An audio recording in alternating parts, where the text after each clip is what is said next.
All right, and we're back. We have returned. Oh dear. Some of us never left. Jolly and joyful greetings there, Jelly Spoons. So many J words. J words. J words. Alliteration at its best. It I feel has uncomfortable begun. Yeah. So before we unmuted, Eric, you were talking about Fallout 4, and I, because like when you're working, you just like have videos going and stuff. And I was watching some dude who was playing his mod list, and the main one was a horror mod called The Grim, and The Grim is basically the girl from The Ring. Like it's a girl in a little white dress, and she follows you around, just continually summoning zombies. Oh. Sounds great. And every now and then she'll summon like witches, and if you kill the witches just explode into spiders, which are very hard to see because the whole game is extremely dark. And it was just like, I was watching him play it, and I was just like, this is a very high anxiety version of Fallout. I am not sure that this would be for me, because it seems like there's no actual progress. There's just this constant struggle to stay one step ahead of the game. Deal with the spiders, John Eric. Yeah, it was that basically like the whole time. And his character had a paranoia, so it just occasionally heard growls around it, even when there were no spiders, or or even when there were no zombies, or it would hear the spider noises even when there were no spiders. Oh lordy! And so he would be like, "Huh?" and he would turn around real quick, and he'd be like, "I swear to God, the paranoia is going to kill me more than ever fighting anything." Man. And they have their own skin in the game for a Deathclaw, because they don't call it a Deathclaw, it's a Wendigo. So it's sort of pale, and the head has been replaced with like a moose skull. And yeah, it was interesting. Never quite the right thing, Noah. Yeah. There you go. Got it. I got it. Noah had to use the same weird workaround for the webcam that I did. That's weird. Right. But hey, it worked. Yeah. Oh, and I can whatever it give needs. Justin his text back. There you go. My text back. Yeah, now you have He your gets text to be back. people again. Well, that's always good. When you're not in the like when you're not in the channel, your image doesn't appear, so I like remove the text. Oh, I see. Okay. And now that you're back, I'll put the text back. So, by the way, good job, guys. Good job getting those hero points last session. That was pretty great. Yeah, Yeah, it was good stuff. Yeah. Good stuff. we did it. They doed it. We did the thing real good. So any orders of business things that we need to talk about? I Muppeted Quintus wrong. Apparently he can roll on knowledge checks that he's not trained in. And I completely forgot about that. I thought he could roll twice on knowledge checks, but he had to be trained in them. Because that's bad enough. But, because you're my players, it's actually slightly worse. And Hey, I mean, let's be fair. That's just me. and Making things hard. And Noah informed me that he got all of the healing stuff wrong, and then informed me 2 hours later, after I was irritated about it, that he had it all right to begin with. I decided to give him a heart attack. It was pretty entertaining. For that one, everyone who's not Noah, have a hero point. hey, Thanks, man. I have 3 hero points from Noah's screw ups.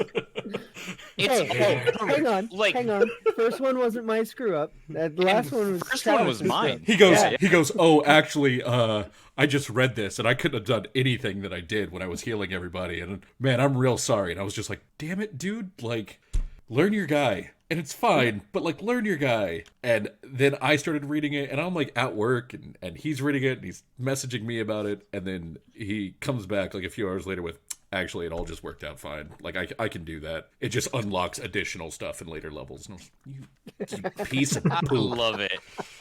Love it. It's a very Noah thing to do. Yeah. It is a very Noah thing to do. I would like to also step in and say I did actually have something go wrong last week, but that was a calculation of one of my abilities went wrong and was reading itself incorrectly. My CMD is not quite that high. It's still the highest in the party, but it's not quite that high. It's not quite that high. It was calculating the full bonus from my one of my talents, armored defense, which can give me up to half of my armor bonus, but it is capped up to 1/3 of my base attack bonus. Yeah. I don't know if that got like errated at some point or if that has always been the case, because I even forgot I had that ability since the beginning of the game, and it was one of my level 1 talents. And so I was like, oh, I get this ability, and I just put it in and it did the thing, and Yeah. it was wrong because it was giving me the full thing. I went looking through character sheets yesterday, I think. And I was like basically looking at abilities, like, you know, what can I throw in here to challenge Travis? What can I throw in here to challenge Lumio? That sort of thing. And I saw Danner's thing, and man, that looks really high. And so I asked Eric, and he goes, "Oh shit, Foundry fucked it up and was calculating it too high." So now it's down to where it's still hard for me to roll, but not as hard. Which of course just means that now I'm going to have to just buy locking gauntlets. Which is also, which is also hilarious that you're like, all right, I'm ready for the fight. Lock my hand so that I hold on to my weapons. Right. He's lost his hammer twice. I think he's the only person I in the have party to have reason lost to do it. weapons. I've been disarmed of my hammer twice. It makes perfect sense that I would, in fact, get these items. Yeah. Especially since I can literally, because of the rules I have, I can literally just, as soon as we're out of combat and we have like a night like on the road, I can just be like, and now I do this because they're magic, and I can just turn them into gauntlets. They're now locked gauntlets. Why don't I never drop my hammer again? Before. You know, that's a great idea. The great point is when it's going to be like, all right, you've locked both your gauntlets. I cast Create Pit on you. I climb the wall. How? Oh, Use those hands. Do it. How do I climb? Well, John Eric, I sunder armor maintenance. I sunder a path out of the hole. No, I've sharpened the hole into I'm a going blade, to and now break it's- the wall with sunder to make it difficult terrain, which I ignore this many feet of. I hate it. I hear you're planning some things for Lumio. Does that include the ever dangerous slight inclines? The Yeah. most mildest of climb checks. I'm gonna put a DC4 balance check on a 12-degree incline and just watch and just watch the magic happen. I love the entire part. It's an interesting night where it's like, of the party, he's the highest to hit, Eric being, and of the party, the person the most constantly challenged is honestly Lumio, in the most mundane, rudimentary of tasks, which is standing up straight, staying aligned properly. Yeah. having the most basic of equilibrium to balance itself. Lumio, go ahead and roll acrobatics to see if you just fall flat on your face. Please make a flat DC5 check to continue to exist without problems this round. You know that if I roll these things, they're going to be a 1. And that doesn't decrease the number of ones you're going to get later. Yeah. It's not a balancing act. I don't You take those... pissed off the goddess of gravity at some point in your existence. We all know this. Yeah, she's a real sturdy lady. The goddess of gravity sounds like a wrestling name. I don't know who would have it, but I mean, I don't know. It sounds like Asuka, a wrestling title. if Asuka is the Empress of Tomorrow, somebody has to be the goddess of gravity. I hope that it's like Kurt It's the Angle. tag team. It's Kurt Angle. Kurt Angle, the goddess of gravity. That's just funny. Oh, no. Because it's Kurt Angle. Her gravity has got you in the ankle lock. The ankle lock. All right. So, quick recap for last week. I will move us over to the map that we're on, since it all basically happened in this map. So the team was mostly here, and they opened the door, and there was a sort of gaunt-looking female, very pale with red eyes, who was like, "We've got intruders," and called out to a man behind her that was like, "Well, this might be fun." And he came up and he talked to everybody, and they wanted to get in and check on something, and he said, "I can't let you. And if you press the issue, I'm going to have to kill you. I'm real sorry about that, but can't let you in." And they were like, "Well, we need to get in." And he goes, "Yeah, I can't let you in." And they were like, "Why?" And he goes, "Because I can't." And it was just like he couldn't. And after some looking and like checking him out, Lumio kind of realized, like, with the way this guy fights, actually Lumio realized this later, but with the way this guy fights and with what he's doing, and you know, the big fangs that he has and all that, he's a vampire, and the reason that he can't do a thing is likely because he's been told by his sire, "Don't let this happen," and it's like a compulsion. He just can't let it happen. So half the team decides that they're going to leave and go talk to Orgev and see like how far he wants them to push this, and the other half is like, "Well, we're going to stay here and watch the door, and if they leave, we're going to go in, and if they don't leave, we're just going to make sure that they don't leave." And so the half of the team that They talked to Orgev. They went up. They spoke with him. It was late, so he's a little irritated. And he said, "Look, like I don't care that I didn't know this place existed before now. It's still my land. Like all of New Seer, even if you own land there, even if the land has been like granted to you or you put down a plot or whatever, it's still the belongs to Prince Orgev. It doesn't actually belong to you. In effect, he is granting you the land so that you can build your wealth, but like he does that in order to be able to do things like charge taxes. Nothing is ever sold to anyone." And he goes, "So this land is my land, and I told you to go in there. You have my authority. Go in there." And he kind of like put his personal seal on, I believe it was Delian and Lumio's papers. Quintus was there, but Quintus already has Orgev's seal on his papers, or at least one set of them.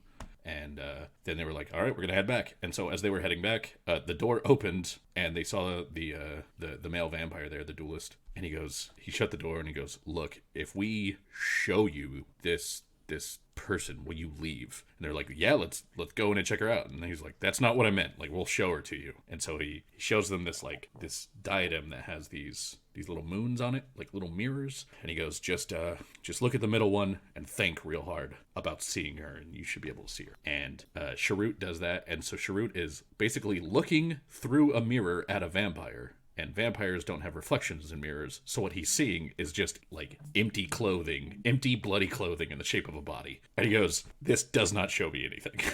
And the image kind of like crackles and explodes, and Sharut's like, "Well, that." And apparently whatever I was looking through just blew up. So this didn't help. So the guy grabs the diadem back, and then everybody shows up, and they were like, "Well, we got to go in. Let's kick open the door." So they kick open the door, and they have a fight with those two vampires. The male is sort of an up-close duelist. The female was standing behind him and just lobbing bombs in. And they realized, I believe, pretty quickly that they were lobbing cold bombs because they're vampires, and vampires have cold resistance, so the bomb could explode and he didn't have to dodge anything because it wouldn't hurt him anyway.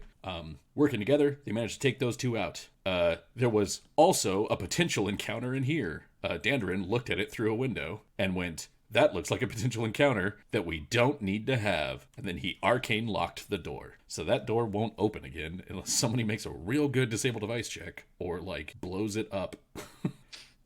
And so Sharut started making some potions, and as they're making potions, they're looking around. I believe at one point Sharut did a quick glance over this room, but it was really like fast, and he saw that there was they're trying to distill something. They're trying to make something, but he didn't get enough of a roll, I believe, to actually figure out much more than that.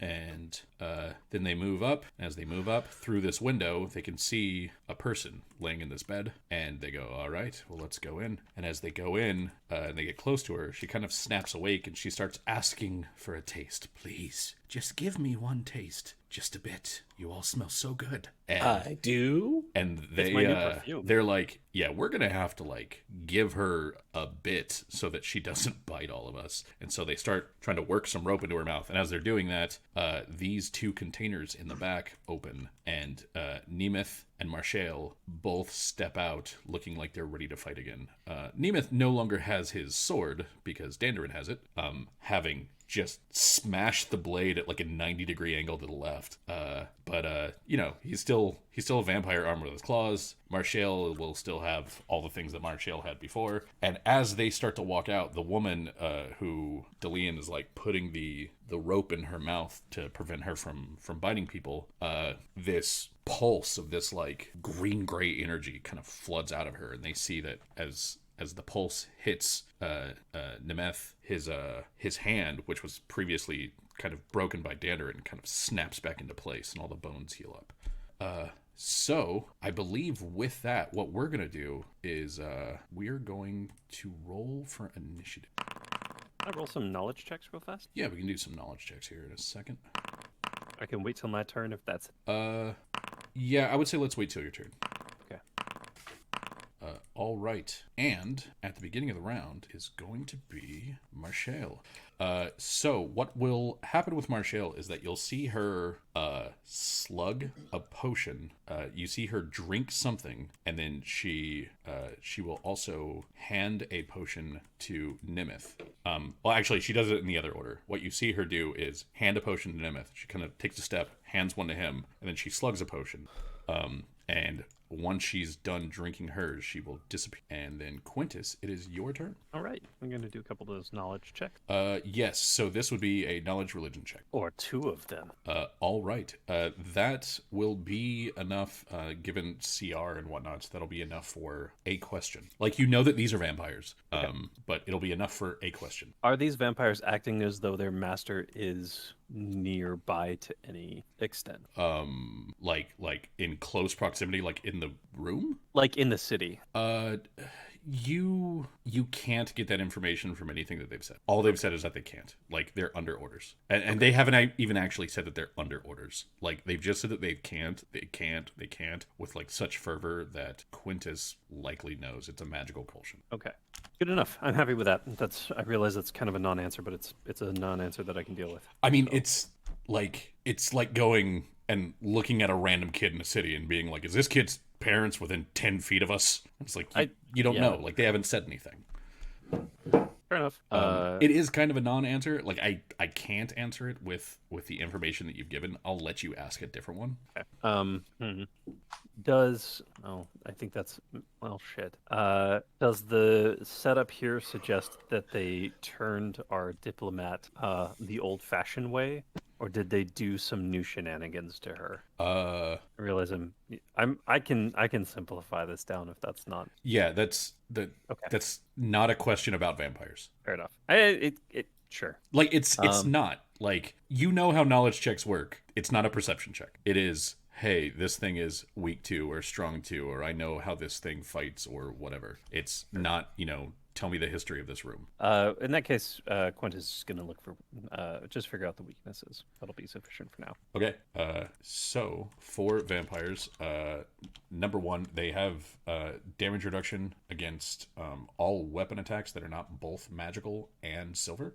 Mm-hmm. And as far as weaknesses, smells, like strong smells, specifically garlic, somebody of strong faith who can present holy symbols, and let's see, also running water, which is like strange because they're near a river, but running water, and sun or sunlight, driving a stake through its heart, and anything that is done to reduce them to 0 hit points or less will end with them fleeing somewhere. But based on what you've seen, this is where they flee to. Fair enough. Yeah. Okay. In his 6 seconds of doing things, Quintus will call out, magical silver and strong smells like garlic. Those will be the keys to victory here. And then he'll continue talking as we go. For his actual actions, he will move 5, 10, 15, and then do a close range shadow blast. That should be 30 feet right there. That works perfectly. That's the AoE one? Or Yep. So I need a reflex save. So that's this thing. It's that thing. Yeah. Okay. Cool. Just making sure. Yep. So you need a reflex save from both of them? Yes. All right. Give me 1 second here. Mm-hmm. Jesus. Yeah, both of those will do it. Take half of 17. Half of 17. I will do so. All right. Close range Shadow Blast seems to work. Also, you hear someone who you don't see go, ah! At the same time as Nimith goes, ah! Yeah. Delightful. It's like she didn't have enough to both give him a potion and drink her own, and move. So, cool. After that is going to be for Sidna. So I think it's a full round to set up her combat patrol. So I think what she's going to do is go here with kind of the hopes of setting it up next round. And she will, I think she's going to buff Dandarin here because he's usually the one who goes on the front lines. So Dandarin, or Sidna, is going to attempt to assist your AC. Sounds good. Which she will do.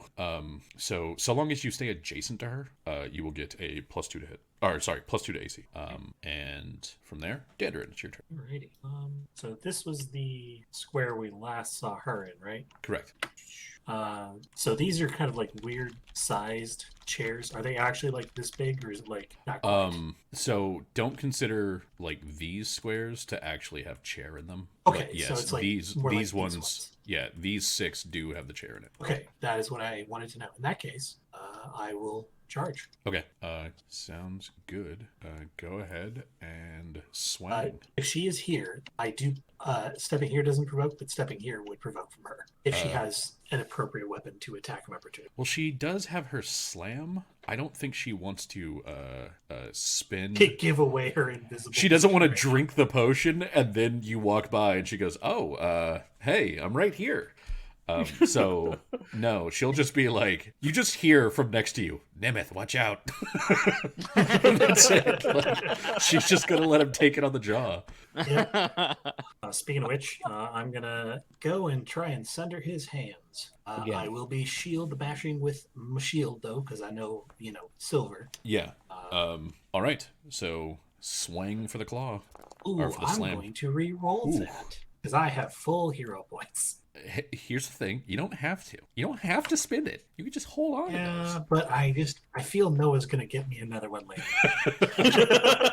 That is a very, very good bet. I Odds are really- in your favor. I really Hey. enjoy the aspect of I'm going to punish you by rewarding everyone else. It's very nice. It is the most petty shit I've ever done as a DM. Does a 29 hit? Yes, a 29 okay, so will he hit. does take 12 damage, Okay. and then he will take a -3 on attack rolls with that hand. Yeah. Yeah. You should have hit him in the slam, whatever that is. I mean, technically, I did. Come on in slams and Welcome to the jam. welcomes to the jams. All right. That was a nice charge from Dandrin into a now screaming and pissed off roaring vampire. I just fixed that hand! Jesus! God. After that, it's gonna be Delian. Delian, it's your turn. It's your turn, Delian. Delian. Thank you. Yes. I'm assuming. All right, what I'm gonna do is continue binding her up, but I'm going to have. I'm gonna have Frasidna start glowing. Daylight. Bah.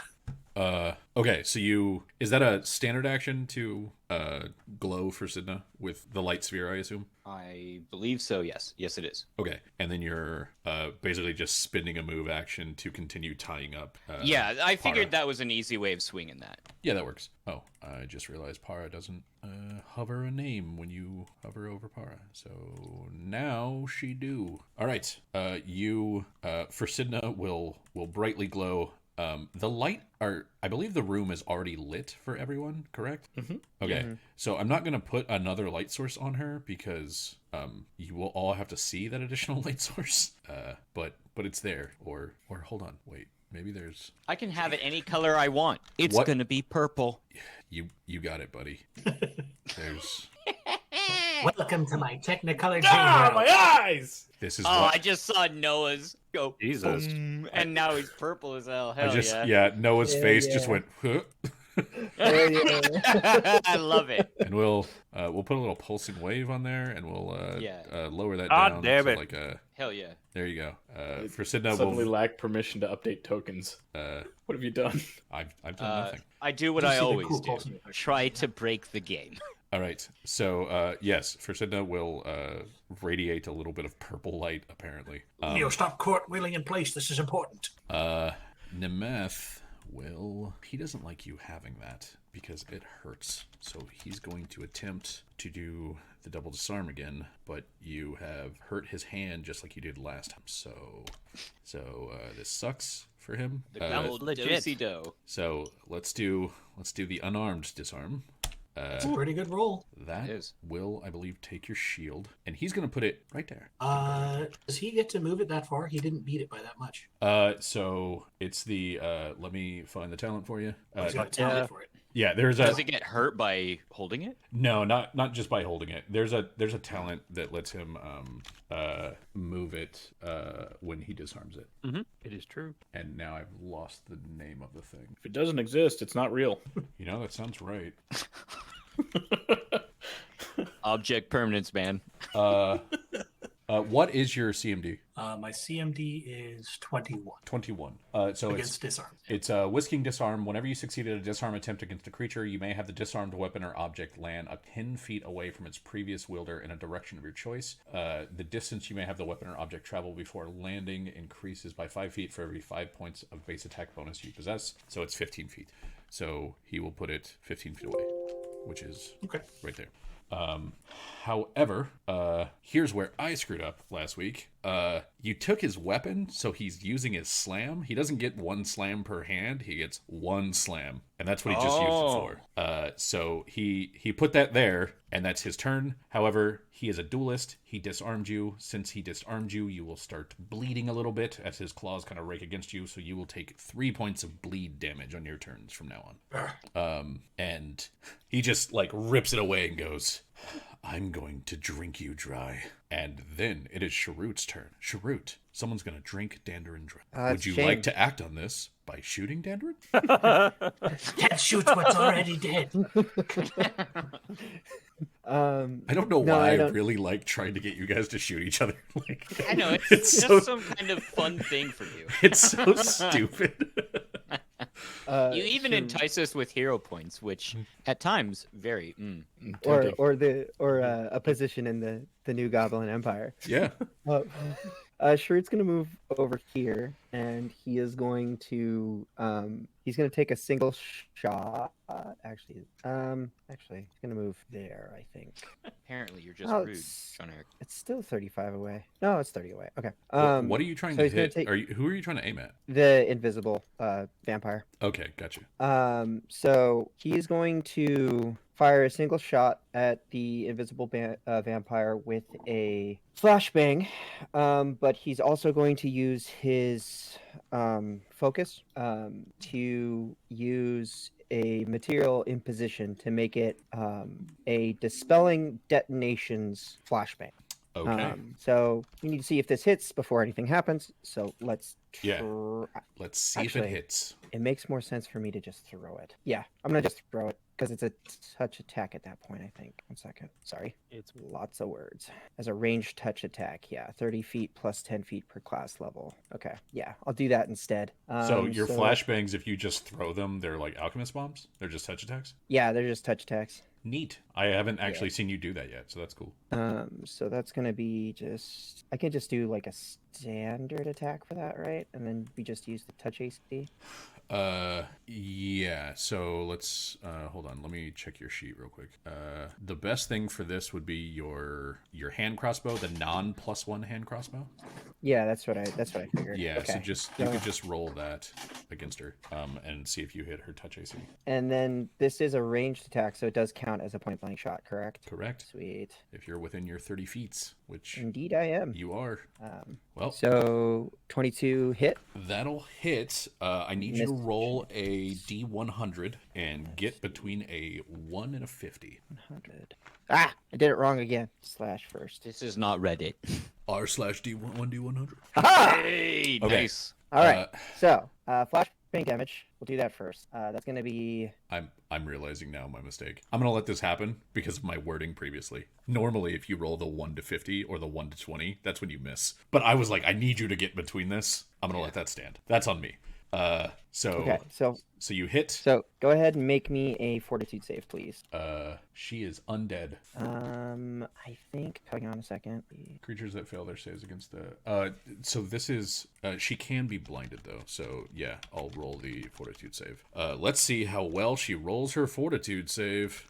Does that make it? I think so. She only gets her class base because she has no con score. Hold on. Did she not add her charisma to it?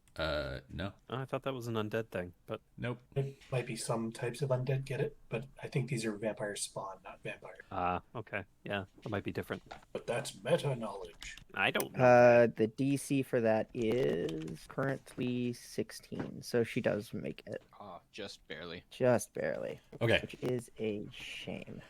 So And your flashbang only does like a D4 damage, right?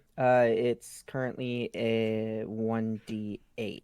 Okay, so Ooh. that's non-magical bludgeoning damage. It's not going to be enough to actually damage her. So Okay. you threw it. You hit something in that area. You see the little pop, but that's it. Let me read the imposition real quick, because I think it only triggers if they fail the save. Yeah, I have to fail the save against the flashbang to be subject to the dispel magic. Yes, I believe that is correct. Yeah. Yeah, and that is my turn. Okay. So move in standard, and then Lumio. Lumio, it's your turn, Lumio. I'm just gonna ask right up front. Do you mind shenanigans this round? Do whatever the fuck you want to do, man. All right. So we're gonna roll against. I D100. can't have Justin and Eric in the group and then be like, no, Lumio, you have to play the straight man. Like Eric breaks his way through like siege-proof castle walls in about 15 rounds. I did the math. Mm-hmm. So you're fine. Okay. Yeah. So I'm gonna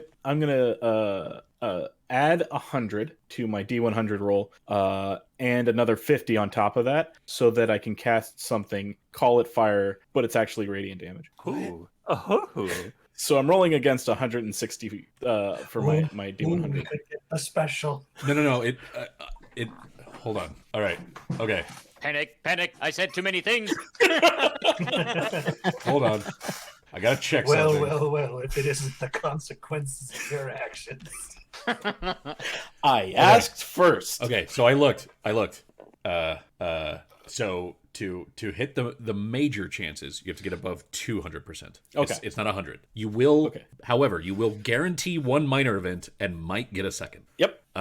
And I believe this is destruction. Mm-hmm. So let's roll the wild magic first.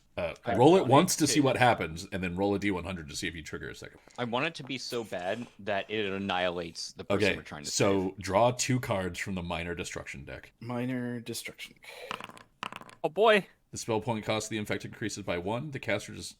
okay, so cost increases by 1, and you're exhausted awful. afterwards. So it doesn't even matter. Oof.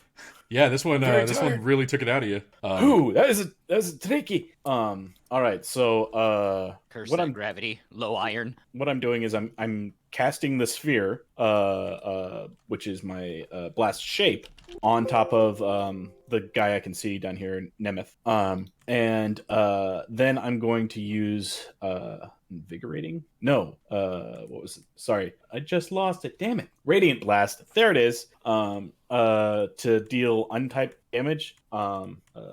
Which it uses a D4 instead of a D6 as the damage die, but any creature struck by the attack or that fails their reflex saving throw, if one was required, must succeed on a fortitude save or treat all creatures as if they had concealment 20% for 1 round. This bypasses the immunity of the undead type. The damage die size is 1d8 against undead creatures and any creatures vulnerable to sunlight. Okay. It sounds like you did the homework. So Sounds great. let's see if it works. Go ahead, and you have cast it. I need to roll a reflex save, correct? Yes, sir. All right. Well, he is kind of a dually boy, so he might make the reflex save, but you cast a sphere, so you could just keep trying to roll him over with. Mm-hmm. I'll get a 27. You know that. Let me just check. Yeah, that makes it. Okay. So basically, you'll like put it here, and he will, because he made his save, end up having to move out of that spot since there's a flame or a radiant fire sphere right there. And yeah, so but you can keep rolling it around. I believe it's a standard action each round to move it like 20 feet. Yeah, I think minor action or move. I'm double checking. Okay. That doesn't matter this round. So. And as you're doing that, Para is going to roll. So Delia, you're like continuing to tie her up and like put the gag in her mouth. And she's just like, you see this kind of like tongue kind of come around the thing that has to be a good 8 inches long before you're just like, no, get back in there. Gross, and she's gross. really struggling against the bonds, but she's not able to make any headway. Yeah. So after that is going to be Marshall, who decides that not dying is the better part of valor. What bullshit is that? What nonsense? They're already dead. Yeah, disagree, sir. You know what? On my third chance, I won't Yeah. get a fourth. Dander, and you just hear this like, "You got this, Nemeth," and As she says that, Andron's going to look back at Nemeth. You don't got this. you don't got this, boy. You're in trouble. And he is going to, or sorry, she is going to move to there, and that is going to be her round. That's how far she had to move. So after that, Quintus, it's your turn. I actually do have a question about this. If I go back a turn, can you guys see the rotating gold circle? No. No. Okay, I was wondering, like, all right, the token's invisible, but if like the little circle is fully visible, that would be useless. So what I would do, because just in case you did what I thought you did, I would use your keyboard to move because we can still see your mouse reticle. No, you can't. You don't know that she's up here. What about that, you say? What if she wasn't? I don't know where she is, and it doesn't matter to me. I was just there are more astute people in here going, yes. Shut up. She is not. How can I put it? She's not stealthing, but she does get a bonus to stealth because she's invisible. Yeah. So anybody that wants to like try to find her can make perception checks and that sort of stuff. But she's not gonna stand there next to the dude that just killed her like half an hour ago. Or one of the guys that killed her half an hour ago. Yeah. I think you killed Nemeth and didn't kill her, or vice versa. One of the two. Anyway, I killed Nemeth. I don't know who killed her. I think it was Lumia who did. It was either it was either Lumia or Quintus. It was one of the two of them because they shot her really. Oh no! I hit her with shadow ball. Someone hit her with a big shadow ball. I did. Yeah, I did. Oh yeah. Okay. Dillian did last time. Can it just be a we did and we'll move on? No. All right. So Quintus, it's your turn. Continuing on, Quintus says also individuals of great faith. That's something that tends to somewhat put them off. Running water, and then he's gonna gather energy and fire a shadow blast at Nemeth. Quintus's mantra is just spouting knowledge. Hold on. Yeah. Anybody who's not Justin, like hands up so that I know you're not typing. Anybody who's not Justin, if you can name one Eberron god for me that is not the blood of Vol, because I've mentioned that one, I will give you 3 hero points. Anatar. Fuck. Take him. Canadian bacon? Justin, for his Hey. sort of character's partial faith in the nice traveler god of commerce and travel, can have 1. Thank you. So wait, did you just give the points to Eric or all of us? No, I gave them to Eric. I'll even allow you to go above the max on those because I was like, none of these fucks have read anything about Eberron gods. I read Eberron stuff and I got rewarded. I know, man. I thought I was reading the books. I thought I was reading Eberron exciting. stuff. It was the list at Domino's. I'm sorry. That's Domeron. Pepperoni. Meat Supreme. Meat Supreme. Pretty sure Meat Supreme is a god. Cheese stuffed bread? Okay, I don't know if this one is right. This one might be an evil god. Ranch Hawaiian? No. That's the It god is of an chaos. evil god. Yes. No, you are right. Okay, Ranch God of Hawaiian chaos. definitely is an evil god, yes. There's a lot of corruption there. I guarantee it. Quintus, your turn is taking forever, man. Are you going to go? It's not my fucking fault. Stop talking through my shit. John, I have a legitimate question for you as a GM about my character. Sure. With the amount of goddamn things that I have put into saving Seer as a city, can I count that as a faith?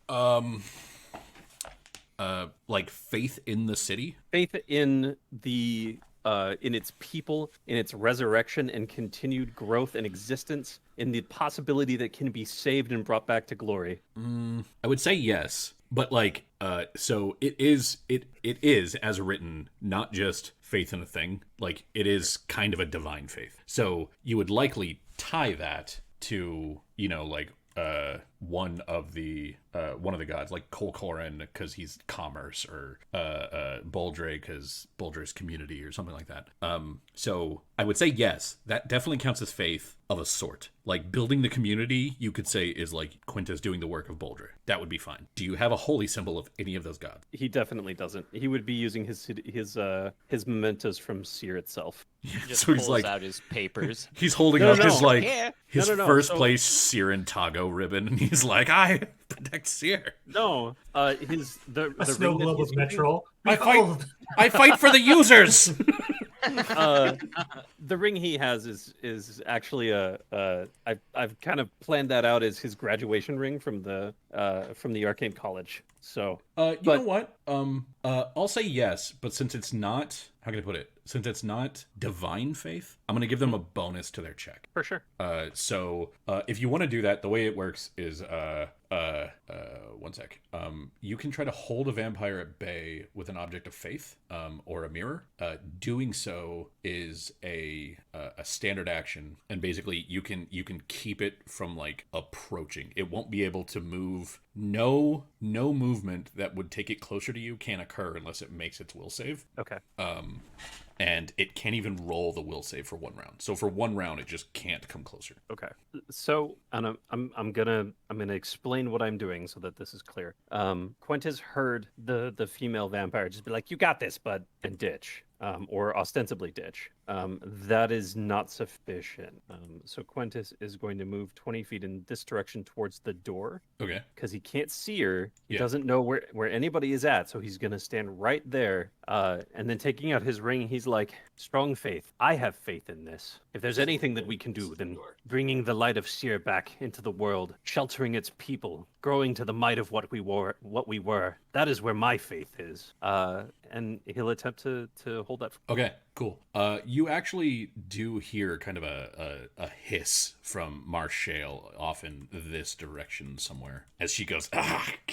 And you can't see her, but it definitely it has had some sort of reaction. All right, and so that's your round. For Sidna, will probably the best way to do this is to move to there. No, wait, she can't move here. She's going to set up her combat patrol, and that is her combat patrol area. If anybody there gets attacked, she will do what she can to buff your AC or to take the hit. And after that is going to be Dandarin. Dandarin, it's your turn. Can't be letting him run around with them hands.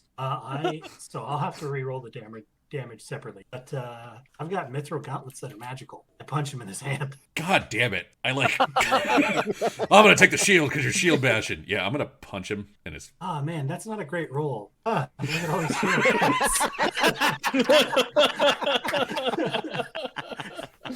If it isn't the consequence of your own actions. Noah, how can you keep calling him out like this? Holy shit! I have to roll this one. Oh my gosh. But yeah, because he definitely does not take all of that damage. But we would like him to for a Scooby snack. Could he take it for 2 Scooby Snacks? So what he would take would be the 5 and the 4, right? Or no, wait. No, because I have to re-roll it because it's my gauntlet does not do a D8. Oh, Just okay. D3. Yeah. So I have to re-roll that plus my strength and the bonus. So it's 2d3 plus 8 because it's a. So he takes 10 points of damage because I rolled minimum. But he still takes the -3 on his hits. I just have to keep that up. Okay. You So I punched bust that his man in his hands. I told you it doesn't get any better for you. Did you catch his hands? Is that how that works? Yeah, he goes to disarm me and I catch his hands. Okay. So, armor enhancements on armor, It's, like things that if you want, we can just reduce the damage by 2. Yeah, it yeah, just is magical. I'm going to reduce the damage. I'm going to say that this doesn't count as magic for the purpose of boosting the damage or boosting the attack rolls because it's an armor enhancement and it's not a So weapon enhancement. I hit one lower. Yeah, but you still And I don't- hit. So I do 8 instead of 10. Okay. So I will totally allow that. He's like swinging, and you see this kind of like black cloud start coming up around his hand, and he goes to swing, and you just block it with your own fist, and he's like, "Ah, fuck!" I told you. I warned you twice. So from what you've seen, this guy is actually a fairly skilled duelist who is just very outclassed by the man wearing a tank. That'll be Dandarin punching my poor vampire in the hand. So what I thought was going to happen, and I'll say this as we switch to Leon's turn, I thought you were going to be like, I'm going to use a hero point and a reposition maneuver, and I'm just going to move him into the fireball. That would be funny. Well, that was a standard action for you. Did you want to do something else? Sorry, I'll go back to you real quick. So that he has to go between, like, I'm trying to cut him off, so it's like, I don't know, you get in there. Okay. After that is going to be Delian. Delian, it's your turn. She is still struggling. And you will probably notice that, number one, those fangs seem to be slow, but also definitely capable of eventually biting through that rope. And she is really strong compared to you. Like, you are having a problem holding down her head. Just her head.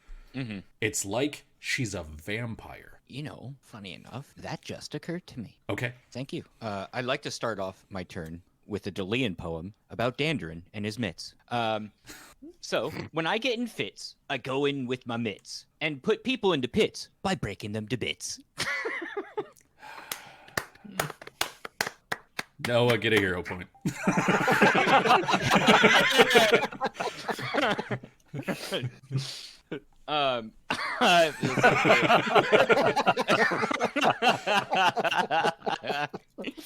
And so to carry on with just the badassery, I am now making Forsidna shed a bright light, and then it casts repelling light on it. Oh, okay. So, what repelling light does, I may spend a spell point to create a light that repels unwanted creatures. Choose one creature type. In the case of humanoids or outsiders, I have to choose one subtype. Funny enough, it might be vampires, since you just so recently informed me. Wow. Any creature of this type or subtype within the area of bright light must succeed a fortitude save or be unable to move closer to the source of the light. Affected creatures may move sideways or backwards, but not closer.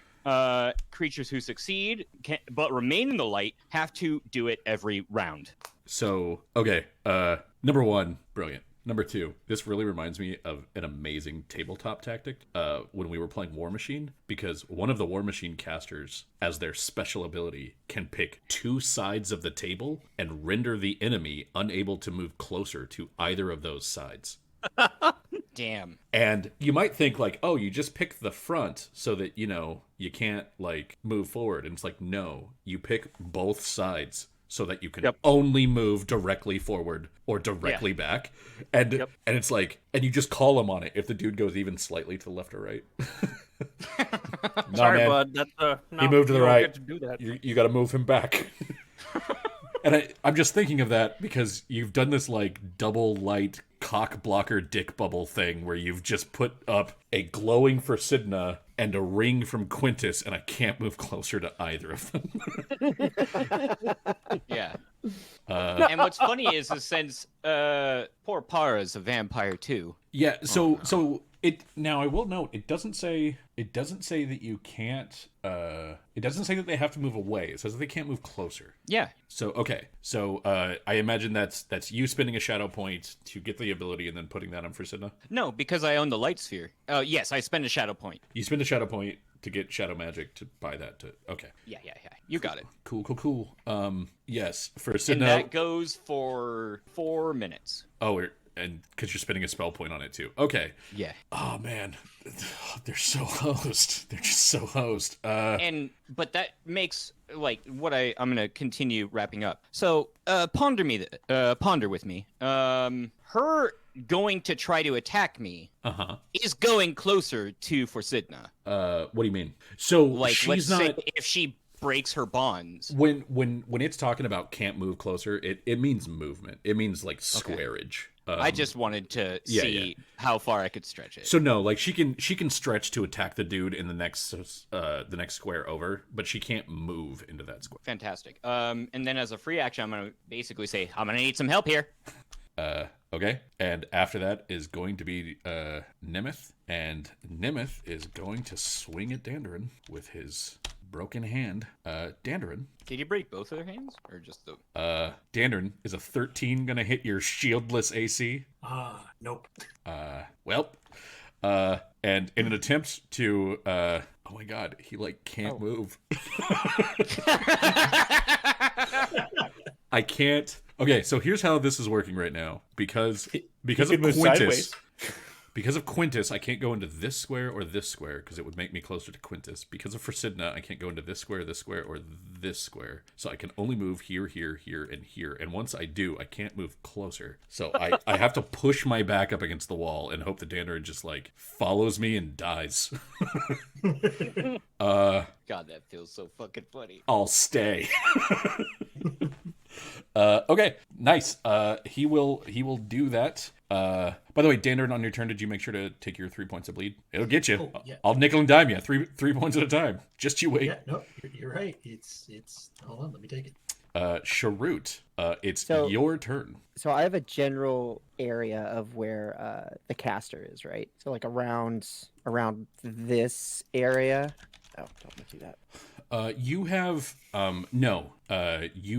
You heard her because like she did react. So you know that she's north of you. To actually be able to pinpoint the square is going to take a perception check that will have to beat her stealth check. Not really trying to pinpoint this square, just kind of like a general area.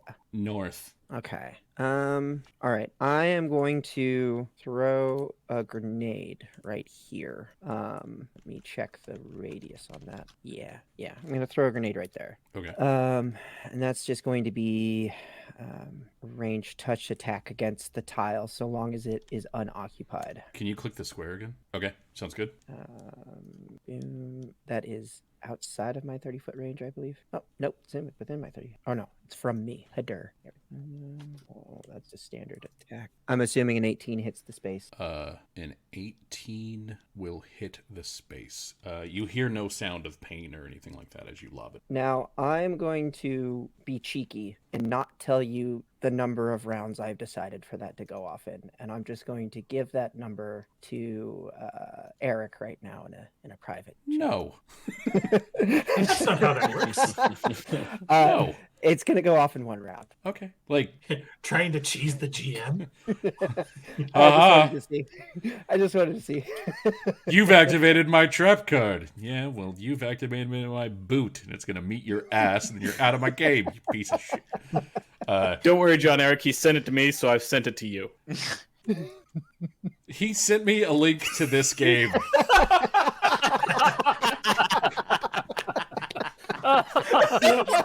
He becomes more clever by the day.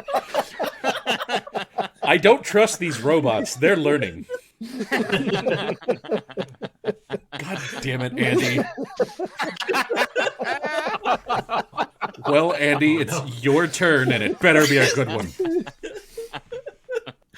Lovely. Fucking lovely. To me, like a flash of brilliance. I'm gonna move the sphere just to like I don't know, maybe here. Oh, you're gonna move it to that area, huh? Yeah, and then I'm gonna keep concentrating on it. So All right. Real quick, because I know that you sent this to me. It says as a move action, you may direct it to a new location to strike a new target. Your sphere stops to attempt to deal damage. Oh, and it cannot do it to more than one target in a round. All right. So as a move action, you're gonna jump it into that spot. Oh man, this is like a really bad game of chess, and I am being slowly worked into the corner. Let's see what happened to me. it's a reflex save, which he's kind of good at. So does the reflex say, hold on. Oh, it's reflex negates. Okay. So it's not reflex for half, it's reflex negates. Yeah. And I have a question, John Eric. yeah, what's up? These appear to be cylinders, like on all sides, and he appears to be in the cylinder. So basically Or is it actually open on the sides? it's kind of open on the side. What you see is that it's more of like, how can I put it? Think of it as almost like a gazebo. Like it has a top and then it has a bottom and there's like poles on the side, but there's not sides. So what you're seeing has a roof and a base and then like support structure, but no actual sides. So you can easily walk in and out.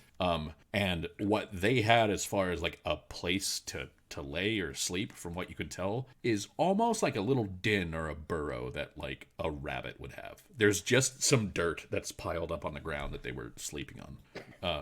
So Andy, he will he will manage the save. That was a move action for you. I believe you still have the standard. I'm gonna concentrate on it because I'm fatigued. I'm not doing much else. Okay, sounds good. After that is going to be Para Belkin. All right. The tying up is getting a little bit stronger there, Delian. She's not quite able to do as much, but she's doing what she can. And then Marshall will lose this round. Quintus. Quintus is going to move another 20 feet forward, Okay. and he continues his diatribe. You stand here in the foundation of a new seer, in the light of a new day, people who will not quit, despite the destruction of their nation, the death of their loved ones, and their lives. You stand here in defiance of that, and I will not have it. All right. And so you're just basically still presenting like the ring of office. All right. After that is going to be for Sidna. So before we take for Sidna's turn, I don't think Quintus would know that would Quintus know that he's in the blast radius? You didn't mention anything. You threw something. You didn't say this is a grenade. That's fair. So- That's fair. That's fair. And, Wait, Quintus, I mean, no. you threw the grenade right there. I remember that. And so I think we're all excited. And Hey, John Eric, I do believe that Noah has now betrayed the party per your request, and that's a position in the New Goblin Empire, I think. It sounds like it. And so, while we're questioning random things, is there a way, like tactically, that I could ask Eric to belay his turn, or is that too meta and not allowed? You can say something like, Dandrin, wait for me, I have an idea, or something Okay. like that. Yeah. Yeah. Totally Like, it's your characters don't know that they're part of a game, but you can still be tactical about things. Yeah, Like- and that's what I want to be tactical about it, but I just don't want to be like, no, that's not how we're gonna roll this. Okay. For Sidna, she is going to attempt to assist you, and then refocus. So that's what she does for her turn: is attempt to assist you and refocus, to get her words, her martial focus back. That's what it was. So she will successfully assist you in your like continued effort to tie Para up. That's nice. All right. After that, Dandrin. Did Delian say, hey, hold Yeah, on? I was waiting for your turn. Hey, Dandrin, wait, I got an idea. I think I got the hang of this thing. Sure, he's not going anywhere. I will delay until after Delian. All right. So I'm going to put you in baseline 14. There we go. So that's going to be Delian's turn. All right, I cause Dandrin to glow brightly, and then I spend a shadow point casting Inner Sun. You grant a creature that you have caused to glow brightly a weapon they may wield as, or light they wield as a weapon. That weapon can be shaped into any melee weapon the holder is proficient in as a swift action. It appears as whatever weapon they choose. On hit, it does an additional 1d4 fire damage plus 1d4 fire damage for every 4 caster levels I possess. Huh. That's wicked. amazing. That is wicked.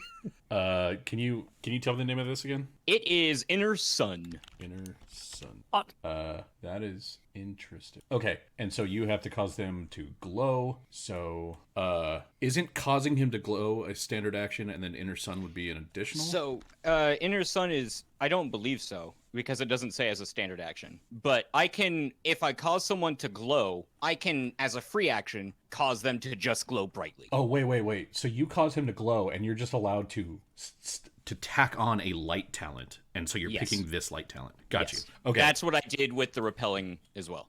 And he's within your range and all that shit. You don't have to move up to him. I don't think so. It never, He's about 35 feet away. 35 feet plus 5 feet per 2 caster levels. You're a 4th level caster, so that's going to be 40 feet away. I should be Dandrin A-okay. is 35 feet from you. All right, so Dandrin also starts radiating light. I'm going to say that you're radiating light. I'm not going to put additional light out on no, the board. he actually wields it, and Yeah. Delian's gonna make it a hammer. Okay, Oh, he so didn't say. so you like go, all right, I'll wait, and then this like fire hammer appears in your hand. That was a good wait. Oh, it Neat. feels so good. All right. I like that Deline goes, wait, I think I'm getting the hang of this, and then starts using advanced light talents. Okay. So after Deline, that'll be Dandrin. Dandrin, you have Inner Sun active, which gives you a weapon that So it does. it does Does it do the 2d4 base fire weapons, damage. or just does 2d4? It does 2d4 fire damage. Oh no, wait, hold on. No, I No, think it does it base has weapon. addition. It does base weapon plus an additional 2d4. Oh, well, in that case, So it's a hammer that does an additional 2d4 fire damage. I can add that. Yeah, here I go, sundering his hands again with the fire hammer. Ah, man, if only I had all these hero points. Ah, damn. Back down to maximum. It is a hammer. God, that's twice. Okay. All right. Wow. You even Wow. confirmed on it. So tell me the damage, because that seems not full. Did it roll? Yes. Okay. Let me double check here. So it looks like it didn't include the fire damage. So let me go ahead and roll 64. Six. Is the fire damage also applied to the crit? So the fire damage, I'm gonna treat this as if it was a Magus using like shocking grasp. The spell damage is only ×2, even if the weapon damage is ×3. Yeah. So it'll only be 44, not 64. It's still going to be a ton, but it'll only be 44. That's an extra 11 fire damage, and he takes. So he will take 23 damage. Wait, plus is that counting the 11? fire damage? Okay, so 23. Yeah, plus 11 fire, and So 34. I break his hand. Yeah, you don't say. You break his Break hand your clean to the fingers. elbow. Hey, Eric, don't forget to take 3 points of bleed damage. That's true. Well done. He's gonna get me. Thanks, Noah.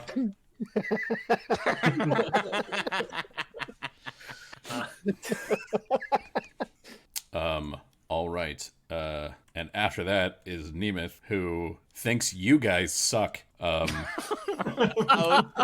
does he? Oh, He's the one weird. doing the sucking. He's a Well, don't vampire. say. Don't First of all, can't move closer. Next, gonna make an attack roll on Dandarin. Does a 24 hit your non-shielded AC, Yep. please? Hold on. Let me think about it. No. Just give me this, man. Oh, I'm gonna move right there. Rather hide by the fire.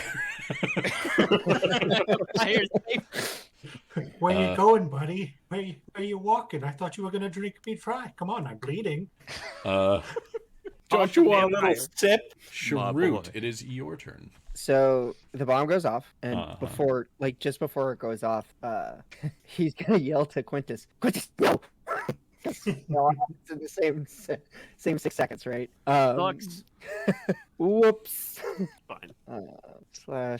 I need both of you to. So this make is me right a- here, Yes, and it's a it's 20-foot radius. 20-foot. I need a radius. reflex save, I believe. Let me check that. Okay. Nice, Quintus. Quintus, you pass.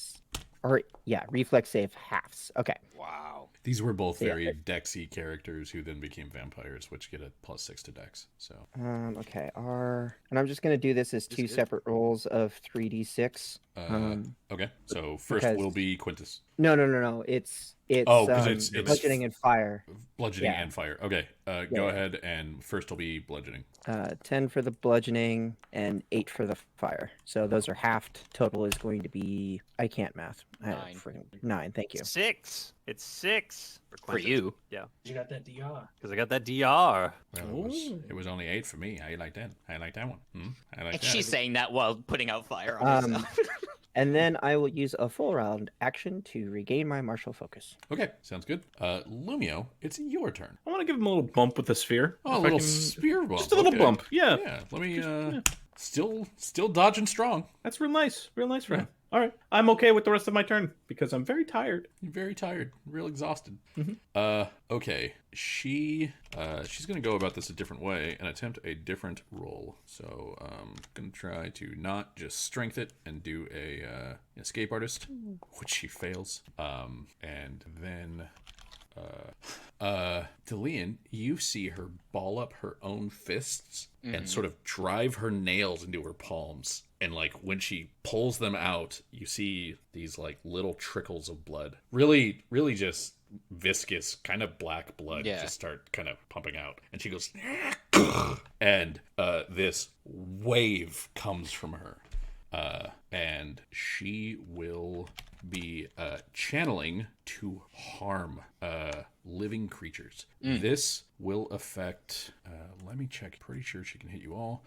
Quintus is 40 feet 30 feet, I away. think. You are 35. She has a enlarged channel. So you've got to be 50 or more. So I need everybody to make me a will save. And this is a spell-like ability. This is a supernatural ability. Come on. Sorry, Will. Yeah, it's a will save. Everybody who got a 17 or higher will save. Everybody else will take. So if you got 16 or lower, you take 9. If you got 17 or higher, you will take 4. It's just blank negative energy damage. It's not any other element. So, and like Dillian, so that you know, the whole time she's doing this, she's just like looking at you. She's like making eye contact and just like, and you see her mouth just like biting around the rope that you've sort of gagged her with, and she's and that I just start making those noises back. How do you That's like how you it? sound. That's how you sound. That's my impression of you. All right. Lefka the vampire. I forget who we were talking to. It was like my other game or something like that. And she got close to Danielle's mic, and you just heard this like, and somebody was like, Danielle, are you okay? And she goes, yeah, it was the dog. You never know. You have to be sure.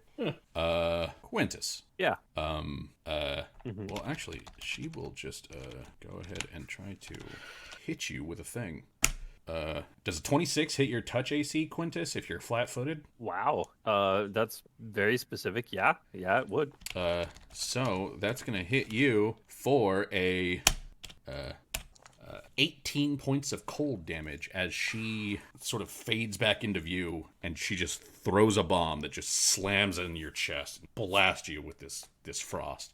Jesus. And she says, I know, you idiot. I'm Siren. Put that away. And then it's your turn.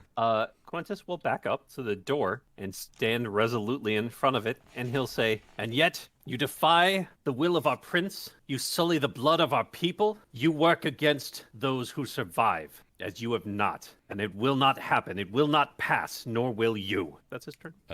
Okay. After that is going to be Forsid, who will put down. She didn't have this last turn. This turn, she will put down the combat patrol again.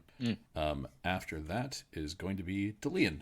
How would you like to screw over the battlefield this time? Well, You funny terrible, enough, terrible person. I was feeling so good that I actually don't have too much prepared, except for It's nothing much. Except. You know, I just want you to know that I actually put like over here, like I put a little lever so that if they got in trouble in this room, they could be like, call in the lizards. And like, I can't even do that. well, one, the door's locked, and two, they're not allowed to go there. I know. Travis, you're so mean. It just gets better because I'm gonna cause our good friend over here to start glowing brightly, and while doing that, I cause searing light. Okay, and I know I get a save from the glow brightly, right? Because he doesn't want to glow brightly. You don't just get to do it. I think I do. I think you don't. Yeah. I'm Like- pretty sure I it's a would will like save. to hope. Yeah, so. there is definitely a will save involved. Let me see. I'm looking for it. If you're casting Could be a magic, fort save. if you're casting magic on something, there is a save involved. I don't think so. No, Even, I'm gonna even just say, beneficial if you're stuff. casting, Fine. you don't get to just target an enemy and be like, that dude's a light bulb. Like it. That's fine with me. Like, No. but I'm just looking at the document and I'm not seeing. But if you say so, then that's fine. Yeah. So now after all of that, he's probably still gonna fail. He does not glow brightly. Okay, Well, Marshall doesn't glow brightly, but what about Nemeth? that's who I was talking about. He click the It's different the same. person, It's the so- same button. Yeah. Oh God, my family. Oh lord. Okay. Well, in hold that on. case, And Did they thus just- Eric was cast in darkness. It- My son did just they- came in, turned off the light, and said, "Daddy, can I have a glass of water?" And I was like, "You can go get a glass of water." He's like, "Okay," and just walked out. nice. God, what a kid! Okay, hold on. So it's not a save because it's a ranged touch attack. So you're thinking of Searing Light, the spell? That's not I'm- what it is. No, it's a part of my glow that I'm doing. You may create a bright light that burns targets in the area, all creatures in the area. So that is a that is just a thing that happens while people are in the light. Creatures who have a glow placed directly on them, augmented by Searing Light talent, may, as a full round action, attempt to reflex. So you have to range touch attack first to put the glow on them, and then Searing Light becomes part of that, which they can reflex at the end of every round. Oh, yeah, sorry. It does say right there. It requires a touch attack or ranged touch attack. Yeah. Oh, okay. And it said There that we the go. scar is... I got you Okay. guys. Fine. So, Thanks, man. Yeah, I didn't see... I literally read that real quick, scanning it for save 3 times. I didn't even register Yeah, the I word didn't. I attack. looked for the word save and I saw no save. Okay, so you have to make So that makes sense. you have to make a ranged touch attack against Nimith. He's a Dexy boy, so it might be rough, but go ahead and roll it. You could roll it with the same, I believe, as your short bow, because they're both just basic. So a 14 gonna miss. will miss. Do you have precise shot? No. Okay, so it would have missed anyway. It'll miss by more without precise shot because he's in. And that's fine. Oh no, wait, he's not in melee with Dandelion. It'll just miss. Okay. That's fine. Okay, And then so you I'll like just blast the continue. light over there and it doesn't do the. I'm not really trying to do a whole lot. I'm just trying to provide support where I can, and then I'll continue tying. Okay, all right, and after that will be Dandelion. I'm just gonna step here. I'm gonna say, "Hey, fella, I'm gonna do the thing." I think I just hit him this time. You actually miss him with a 21 21. misses? Yeah, Oh wow. yeah. But with a hero point. Yeah. No, I'm not gonna roll. No, a hero that's- point for that. That's cheesy. That's up to you, but 21 will miss. So that was a 5-foot step and a swing. Anything else? Come on. Where you going? Just being a general dick. Okay, gotcha. Well, he was such a dick to me. Like, I'm going to drink your blood, and now he's just getting ruffled. You so came I'm into like, his house and killed him, and then and I'm when gonna he do it again. and then when he appears again and is like, "Get out!" You're like, "Nah, I'm gonna do this again." All right. Nimith is going to swing at you. Whop. That is not going to not gonna hit. He's gonna move to there. Just sort of like stepping in through the bars of the of their little nests. And after that is going to be Sharut. By the way, Dandelion, make sure to take your 3 points of damage. Yep. Sharut, it's your turn. It's your turn, Sharut. Okay. Whose turn is it? Just want to check. The door's ajar. Okay. I'm going to use my martial focus again now that I can see this lovely lady, and I will shoot her with another salt flashbang. A flashbang? Ye- I'll just- Flesh bong. Yes. I'll just throw it. This is Sorry. very different. You guys want some of this? this?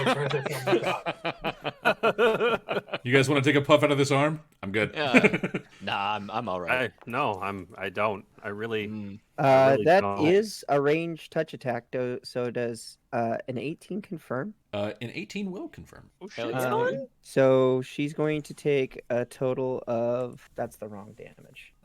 Do the right damage. Yeah, do the right damage, Noah. Nice. Jeez, Noah. Do the right damage, Jeez. Noah. Come on, Noah. Come on. 2d8 plus 4. Ah, boo. So 8 points of damage, and then go ahead and make me a fortitude save. Okay, so it was 8 total. Yeah, 8 points of damage total. Okay, so you will hit her. You will not damage her. She will then roll her fort save. That fails. Yay! Yay! I regain my martial focus. I'll allow it. It's okay, sure. Mighty kind of you. Burst into fire and dies. Let's see, and a I do weird have move. 5 ranks, so 1d4 plus 1. /R, not r/. 4 plus 1. She is blind for 3 rounds, and then we get to be salty. Oh, salty. Yeah. salty. Okay. So this is dispelling detonations. The scholar adds a mixture of silver, salt, and lead and other materials which naturally disrupt magical energies to her flashbangs. Creatures that fail their save against the flashbang's initial effect are also subject to a targeted dispel magic spell, using the scholar's level as the caster level. This Uh, cannot be used to target a specific spell effect if the scholar also possesses. That's not important. Okay, go ahead and roll me a d20 plus 5. Okay, E20 plus 5. 22. Not bad. That's about as well as you could do. Yeah. Some things go away. Okay. Oh no, wait. You have to roll against each one. Roll me it one more time. 19. Some things go away. Okay. And then I will get out of the range of that frickin' thing if I can. Okay. And move over in this direction. Sounds good. And after that is gonna be Lumio. Lumio, it's your turn. It's your turn. All right. Well, I'm gonna just bumping with that sphere. I think that it's really winded me. Is moving the sphere around the whole time.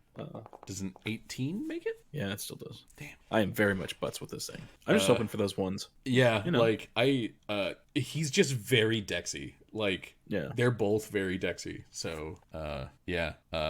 So that's your okay. turn, and after that is gonna be Para. She is gonna fail to get out again, and she will try to kerploud. So I need let me measure my stuff here. Quintus, yes. Sharut, yes. And Dandarin, yes. So everybody please make me a will save, DC of 17. This is against supernatural if you have anything to protect against supernatural. Lumio, you made it. Yay! This is all right. 12 damage coming in for everybody who failed, and 6 for everybody who made it. Oh. And Okay. for Sidna, will sort of look at you kind of suddenly, Lumio, and she goes, "There's nothing I can do to block this unless you tell me to kill her." Oh, don't worry about that. Help Dillian do whatever he needs to do. To help hold her down properly, I would need to disarm myself in the middle of the battle. Yeah, don't do that. I don't think she's going to stop doing this. You can always try breaking hands and legs, says Dandarin, breaking hands and legs. And Nemeth looks at you and goes, "You're a monster, man." Says the vampire. So funny. All right, and Marche will make it again, and has limited things she can do. I can't. Oh no, wait. I have to make a different roll because it's a fort roll. Can't move closer to Frasidna. Can only move closer to Quintus. And I'm blind. This, I got that. I got that. You know what? I'm gonna roll a d3. 1 is gonna be Quintus. 2 is gonna be Sharut, and 3 is gonna be Lumio because you guys are all causing problems. Actually, 3 will be Frasidna, not Lumio. Quintus. I have a wonderful, successful touch attack coming in your way that fails due quick to question. concealment. Oh, okay. never mind.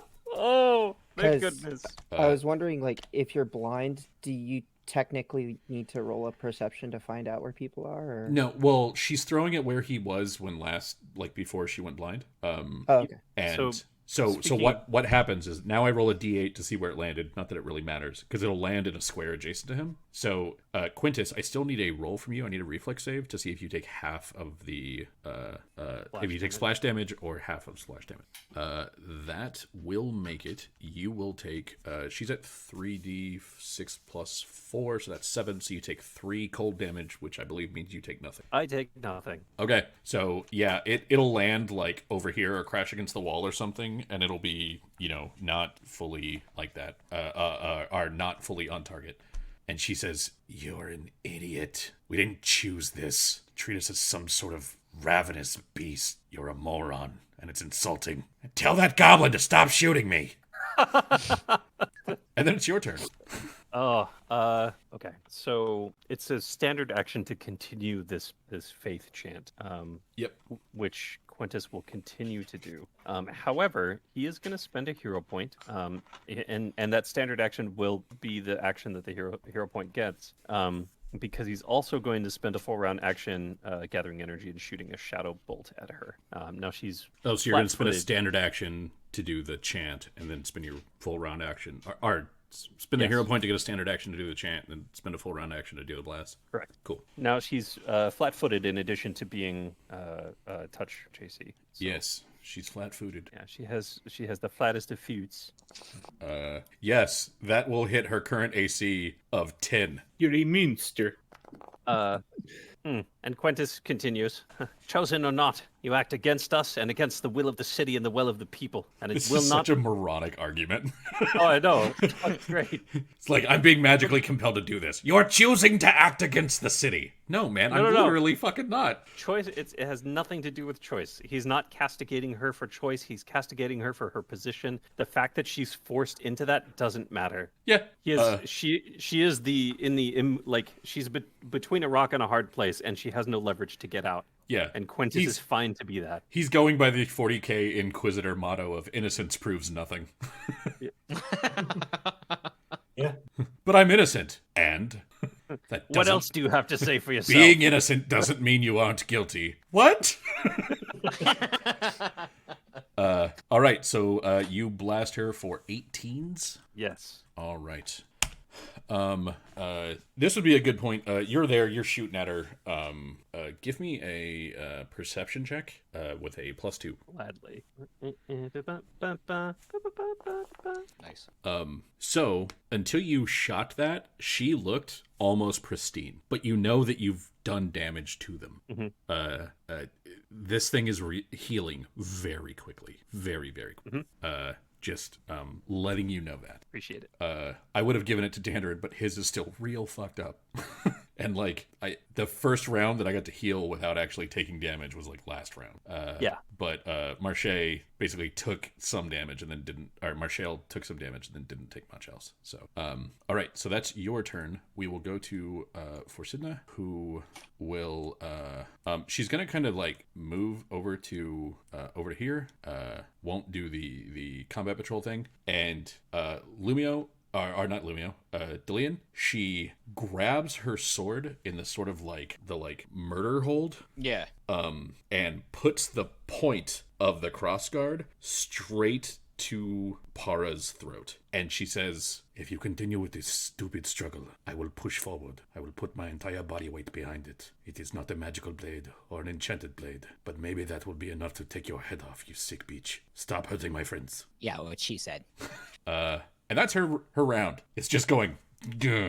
Fucking quit it. Fucking quit it. And Delian, it's your turn. Are we getting more laser light shows? Laser light show. It is a ridiculous combat ability to go like, I shoot that dude. Now he's a strobe light. And it's like, what does that do combat wise? Do? It's a very.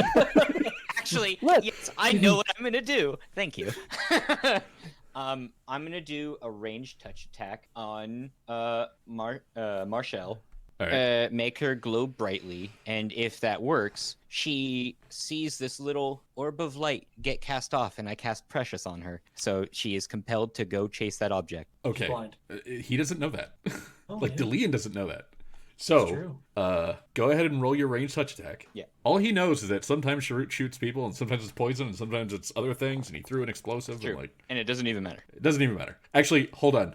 I'm gonna be Wait, super ranged touch honest. it- I'm gonna be super honest I with you think it here. does. You hit her because she's flat-footed. Yeah. Oh no, wait. Yeah, because you're hitting a touch attack. She's flat-footed. Yeah. So you hit her. Cool. So she glows brightly, and then you spend a point from your. I think we're shadow. actually doing this in the wrong order. You spend a point from shadow magic Yeah. to grab Precious, and then you shoot her and enact Precious. Yes. Justin, And, confirm for me here. Yeah. If you use shadow magic to turn on a new talent, does your other ones go away? It is the sort of thing you can only have one at a time until Is you it? have 5 of those feats. Okay. Yes. So you can do this to turn on Precious, but Now, That said, if an effect is ongoing, it just removes the talent from you. If you spend a point to continue it on, then that effect is ongoing. You don't need to continue to have the talent for that to work. And that's what That's- I've been doing the whole time. Okay, so you're I've like, been spending Totally. points. so you're doing it as like, I spend a shadow magic point to get this talent. I shoot them, I make it glow, I activate that talent, and then I activate another one next round. And so like that keeps going, but I'm doing other shit over here. Yes. As long as he's spending the points for it, that works. Okay. I'll look into it, but it sounds like that works and that's fine. So you enact yeah, I've Precious. been burning points. You shoot Marshall, and a ball of light just kind of like goes off her head and over in this direction. Because it says you may spend a spell point as a free action to allow the bright light to continue without concentration for 1 minute per caster level, or until the glow effect expires. Okay, sounds. And so that's why I've just been boom, boom, boom, boom, boom, just getting talents and casting them wherever. Which is hilarious. Yeah, you just need to compel somebody to say boots and cats, boots and cats, boots and cats, boots and cats, boots and cats. He didn't even cast the spell, and he managed to get you say it. I'm Okay. flabbergasted. So Delian spends his spell point. He spends his shadow point. He casts Precious on Marshall. Yes. And it's very lovely. then it is Dandarin's turn. Dandarin, of course, has decided to end it all and step into the ball of fire. But I thought better of it. Please. Stand under advisement. Please? No. I know that doesn't hit. Yeah, I'm just gonna pester him. Okay. Shield's like here, right? Your shield is here. Okay. So after that is going to be him. He is going to. Now that it's a couple turns in a row, does Dandarin see him healing? Yes, you do see now that his turn has started, you see that he, like, even some of the burns that you put on him are starting to, like, kind of come back. Even though I hit him with silver? What do you say? So it's not regeneration, because regeneration can be turned off by a thing. It's fast healing. I have a Fast healing just happens. quick question. Yeah, what's up? I've been tying her for a number of rounds now. What's my progress on that? So the thing, what I'm considering is that she's tied. She's actively trying to get untied. So Yeah. So like you no longer have to tie her. She's what I'm rolling for her is an escape artist check every round to try to get out. Okay, because I thought I'm glad to know that because I've been thinking I've been just continuously. I was like, man, she's really struggling. Yeah. So you have basically you've like tied the thing around her mouth so that she stops trying to bite you guys. She's already strapped down to the bed. She's rolling escape artist checks to try to get out of either of those. Okay. Eric, don't okay. forget to take 3 points of damage. Yeah. Speaking of which, Shrewd, if you could help me out here. If I had a salve, I would love to, but I don't. Useless. Useless. I can heal it out of combat, You but I can't do it right so now. you can actually Just make a heal bleeding. check just to stop the bleeding. Like Yeah, that is a thing you can do to stop bleeding. But yeah. Anyway, all right. So I will get back to Nimith's turn, where he will take a swing at Dandarin and roll worse than he was rolling before, and will move to here. Actually, no, wait. Actually, he'll like look like he's about to move to there, and then see the shield on the ground and go, eh. Oh no, wait. I have to make a fortitude save to do that, because that's moving closer to Forsidna. And to Quintus. Just put him right there. All right. That will be Nimith's turn. And Sharut, it's your turn. Your turn, Sharut. Is Sharut able to tell how hardy Dandarin's looking through the armor? He looks hurt. Actually, he doesn't really look hurt. He has been slightly scratched and is bleeding to death. So what you see is that he's literally leaving a blood trail on the ground. But he looks fine. Because I have not successfully hit him. I have only disarmed I've him. been getting hit with negative energy. Yeah. Yeah, I can't because I'm almost down 2. And I need to get out of this room because I can't get hit by that negative energy again. So here's what I'm going to do. First thing I'm going to do is I'm going to throw another flashbang, and I'm going to throw it at Marshall because she is well within range. This is ranged touched attack. Hit a 10. And I am going to make this flashbang. What is it called? I'm going to throw a flashbang that removes blindness. Oh, fuck. I forgot.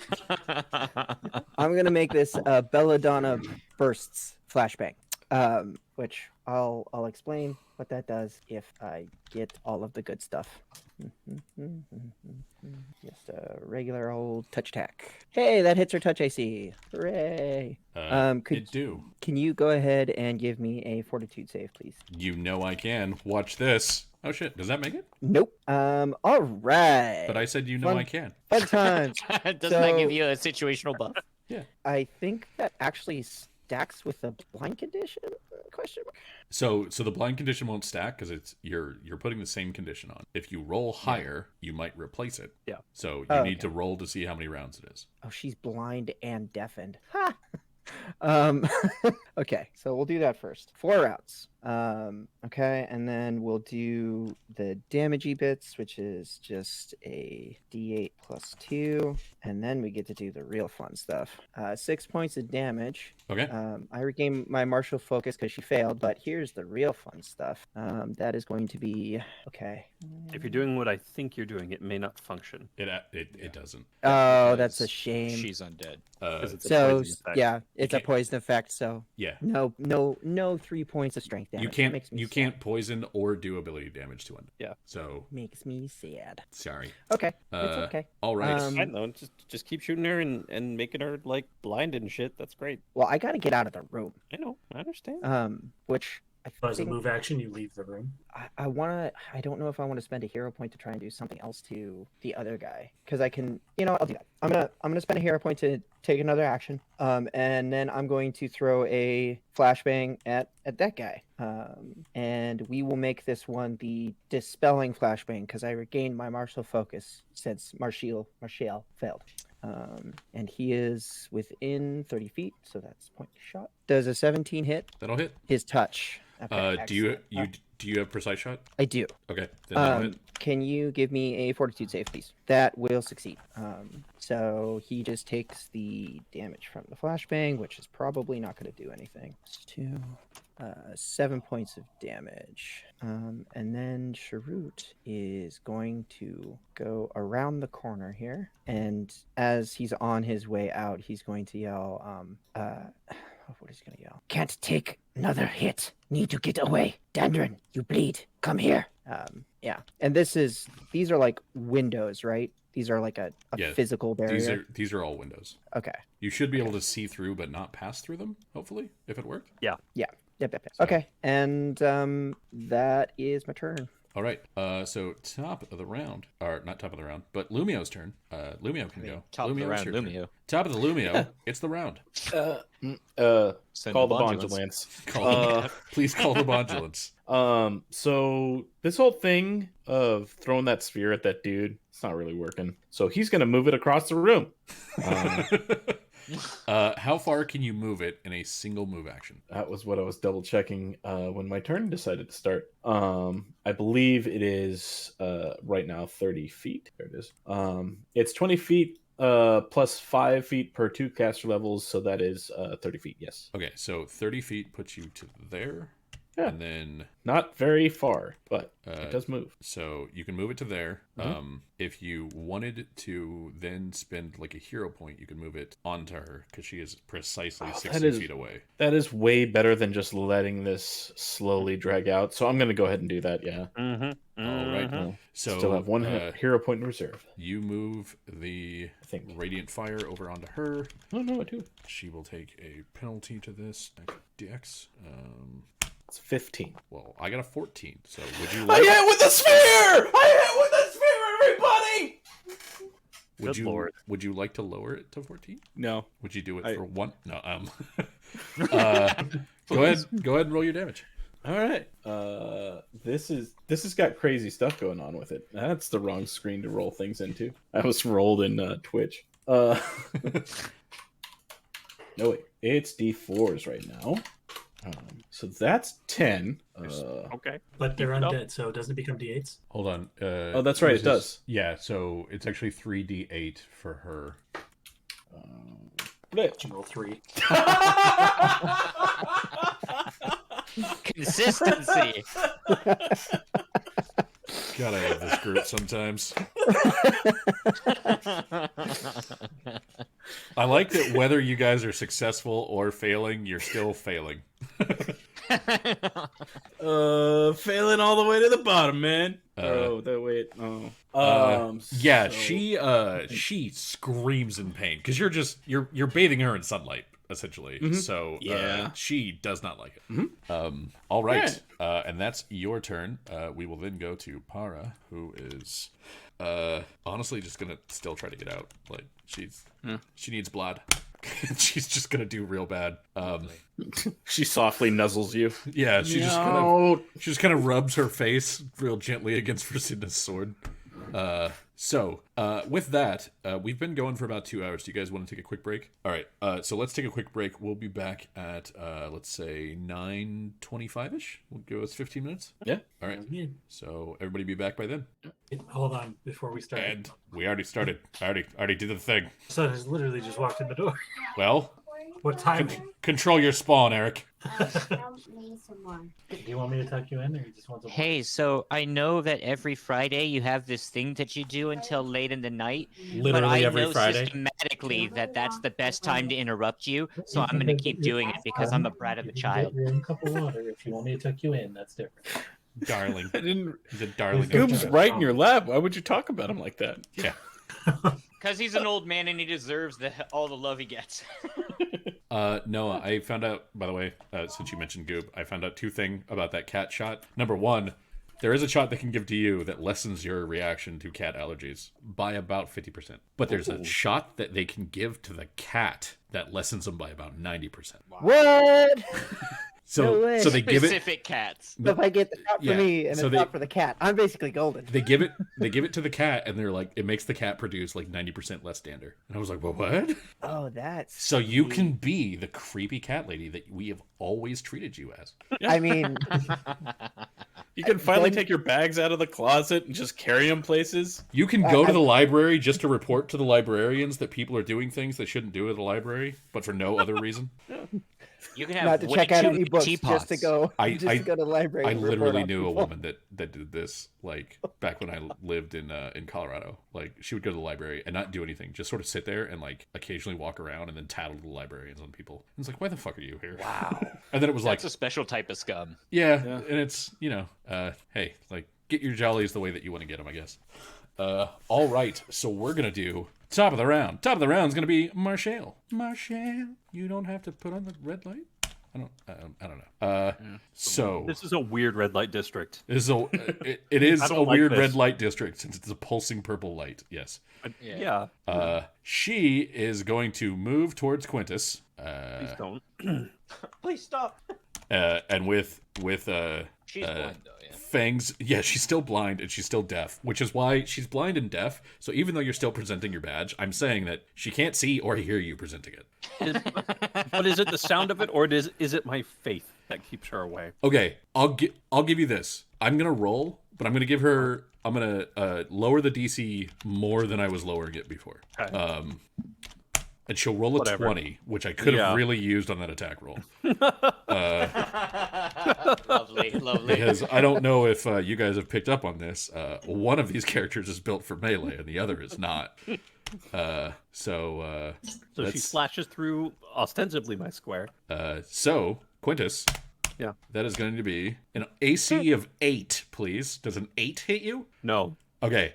Just barely, though. You see her reach up and like her big claw kind of comes in and it misses you and it digs into the door frame about a foot above your head and it digs into it. It's a stone door frame and it has a handprint in it now. I don't fucking like that.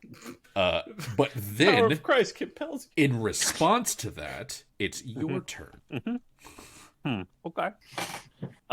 Quintus opens the door, slips through, and closes it. She can't, Well, she the can't the hear door's or see actually hold on. The door's actually already open. Because the team came through both doors. So, Okay, so well the then door's already Quintus- open. Yeah, Quintus slips through the door and closes it. that makes sense. And then we'll move the rest that he can down here. He looks bad. He's not in great shape at all. Okay.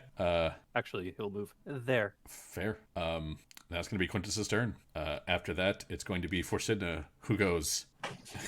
She sort of called my bluff. Lumio, what are we doing here? Says the radiant, glowing purple Forsidna. Violet. You are the most resplendent. Violet as her royal blood would demand. I honestly don't know why we're trying to restrain a restrained person. So they're trying to make it so that she doesn't get out to eat you because she's a new vampire. Yeah. That's what it is. Okay. Is there anything in the room that is looks like it would be better suited to the task, like chains or something along those lines around there? Because it looks like she's fairly strapped down, but she's trying to overpower those. So something stronger. In the room, no, not really. Like there's the leather straps that are on the chair that are holding the legs and the arms. And Delian has given her a sort of like a bit through the mouth. But that's about it. I don't as long as we still intend to keep her alive, I don't see an option for us sticking around here unless Dandarin can figure out some way to hold her into place. Okay. So you're telling Forsidna to like not try to hold her down? Yeah. We'll deal with the spawn first and then figure out further with her. It seems like we currently have this place fairly well contained. Should I assist Dandarin or go try to handle the alchemist? I don't believe I can hurt either of them based on what you and Quintus have said, but I could help. It seems like Dandarin has the situation under control at the moment. So the alchemist will be our first. All right. So Forsidna will move up to here. She can move up to her. She can't do much else, really. Okay. And after that is done, it will be Delian's turn. Okay. I'm going to spend a spell point shadow point, and that's my final one on that, to give Dandarin encompassing light. And I have to spend a spell point on him. No, to create a bright light. Yeah, we'll just do it. Burn a spell point and a shadow point to create a bright light that encompasses the creature, allowing it to function as if it were larger than it is. The glowing creature deals damage and gains reach as if it were one size category larger than it is. This improves by one size category for every 10 caster levels. Okay, so it deals man? it deals damage and gains reach as if it was bigger, but Yes. he's not actually bigger. He still occupies No. his same. Yeah. God, this is nonsense. Guys, I think I figured out the light sphere uses every talent. Okay. And what I'm going to do is when Lumio's looking away, he looks directly at Para and goes, "This is between you and me, and if you speak a word of it, I'll deny it, and I'm really good at that." And then pricks his finger and just, like, lets it seep into her mouth. Okay. She will sort of ravenously, and it's weird because you've got like the rope in there, but she is doing. I'm in full control of this. There's no way that I'm letting her get, like, a hand on that. Yeah. What I'm saying is that like the rope's in the way, so she's doing what she can, like to take the blood that you're offering. Mm-hmm. But A different kind of precious, if you will. But it's also very hard to take the blood that you're offering because you gagged her. So she's going to. I can put it at her lip or something. Yeah. So I'm gonna say that this isn't it's not going to be a full stream, but you definitely do feel that as she like starts feeding, you are like not just losing blood. This is draining a bit of life force. Yeah. So you will. I won't roll the D4 that it normally takes because that's like mouth on neck. I will say that it's just 1 point of con. Okay. And you do that, and you actually see her kind of calm down. She stops just writhing around and like trying to escape, and sort of calms down and begins to feed. And after that is going to be Dandarin. Right. Dandarin, you have 10 feet of reach and a flaming hammer. You are a gloriously glowing golden god, and the Oitos was right all along. Not that you know what that is. It must have been the Oramite. It must have been the Orm. Well, I am going to 5-foot shift. Hit a man in the face. Hold on. And then I'm going to quaff a potion as a move action. Free action, 5-foot step. Take a potion off my belt and quaff it as a move action. It is a potion of cure moderate wounds. Hooray. And I'm going to try and hit the man. I'll have to roll the damage differently because Yeah. it's not set up for that. Isn't drinking a potion a standard action? That's a move action. No. Provokes, which is why I stepped away. No, activation. Drinking a potion or oil requires no special skill. Drinking a potion or using an oil is a standard action. Is it? Yeah, it's in how to activate the item. You have to take like Yes. rapid drinker or whatever to drink it as a move action. I thought that was to drink it as a free action. Oh, well, in that case, I think that's probably a good idea to drink the potion. I still think it's a good idea to drink it. I'm just saying that it's. right, well, I never made the attack, but yes, Okay. I am now. Now, if he tries to move, he provokes because he's within my threat range. Essentially. Hold on. For Sidna is 40 feet away. I can slightly move closer. You've opened me up to so much movement. It's glorious. Okay, so you drink a potion. Nemeth, now that he can actually step forward, is going to step forward. I'll stop measuring his step forward, and he will step forward. And he will swing at you. I won't roll 1d100 plus 11, because that wouldn't make any sense. I'll roll 1d20 plus 11. Does a 24 get you? Nope. I don't know if he'll actually be able to do anything. All right. Also, your bleed stopped when you drank the potion, if I didn't say that explicitly. So after that, it will be Sharut. Sharut, what would you like to do? We're gonna move over here, And stab God. Quintus. and we're going to I should have killed you when I had the check. Grenade did not do enough. we're gonna I see. finally finish what should have been started long ago, and we're gonna coup de grace Quintus. Quintus is not helpless. At last, I have the gnome in my sights. Fine. You know, he's No gonna goblin take his empire. he's gonna take his guard down by pretending to start healing, but he's gonna sleight of hand his quick draw bow. Start just- killing Bathans. Kill the Buffins. Kill the best. My Hey, next hold my on, next hold on. character is, Let's stop this super fight. Kill the boffins. Can we agree? Kill the boffins? Yes. All right, so I will do the Healy bits. Healy bits. Roll for it. Gross. Oh my god. Yes. What the fuck? Yes. So a few things here. Yes. That's 2 plus. So it's basically the healing is doubled, right? So yeah. that- So that's subtract. We have a new tank. That's 42, I believe. That's 42 points of healing there, Quintus. Yeah, Okay. 42 points of healing. Anything over is temporary HP for the next 5 hours. Okay. All right. So that's actually not as much temp HP as you might imagine, but it is some. All right. Yeah, her first bomb hit you pretty hard, I think. So Yeah, she fucking wrecked me with that. all right. And after Sharut will be Lumio. Oh, good. Lumio, it looks like Delian has figured out a way to calm down the patient. Oh, well, that sounds wonderful. I'm going to divert my attention fully to this other thing that's happening over here.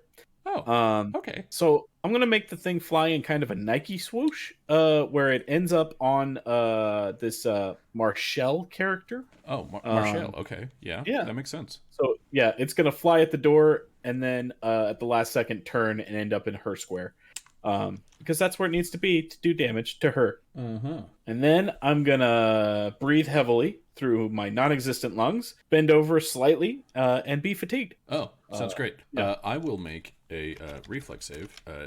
So, like, per the rules, when somebody is blind, they don't get their dex to AC, but they still get it to reflex, and I think that's really weird. That is really weird. I've always thought that's really weird because a reflex save is supposed to be like you see it coming and you dodge. It's the Right. only one that represents you see it coming and you dodge. So I'm gonna give her a penalty to this. The same one that I was giving her before. So Did she need it though?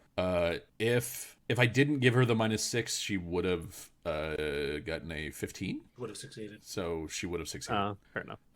I think that if you're too flat-footed to get it to CMD and to get it to AC, you're probably too flat-footed to get it to your reflex save. That just makes sense to me. So, Yeah. Lumio, Unless you have like a supernatural sense. can you If you have roll me uncanny some? dodge or something. Yeah, if you have like uncanny dodge, you're fine. She does not, as she is. That's 12 damages. Max damages for 3d4. But isn't that Oh yeah, no, you're right.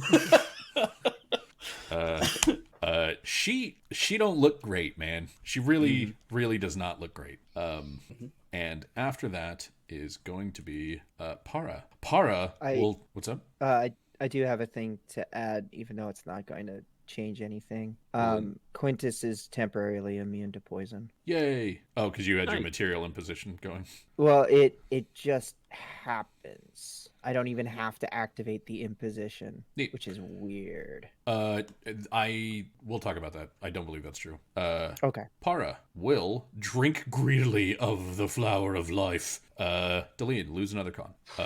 And she will just kind of drain a little bit more of your life force and calm down. Marshall will attempt a blind swing for her last blind round on Forsythia.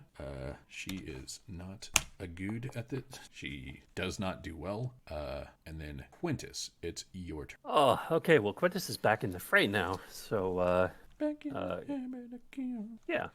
Quintus will move here. He will open the door, and that is his turn. Okay, the door is opened once again. And after that is going to be Forsythia, who will attempt a reposition maneuver. Through the door, then closes it. That is at a +7.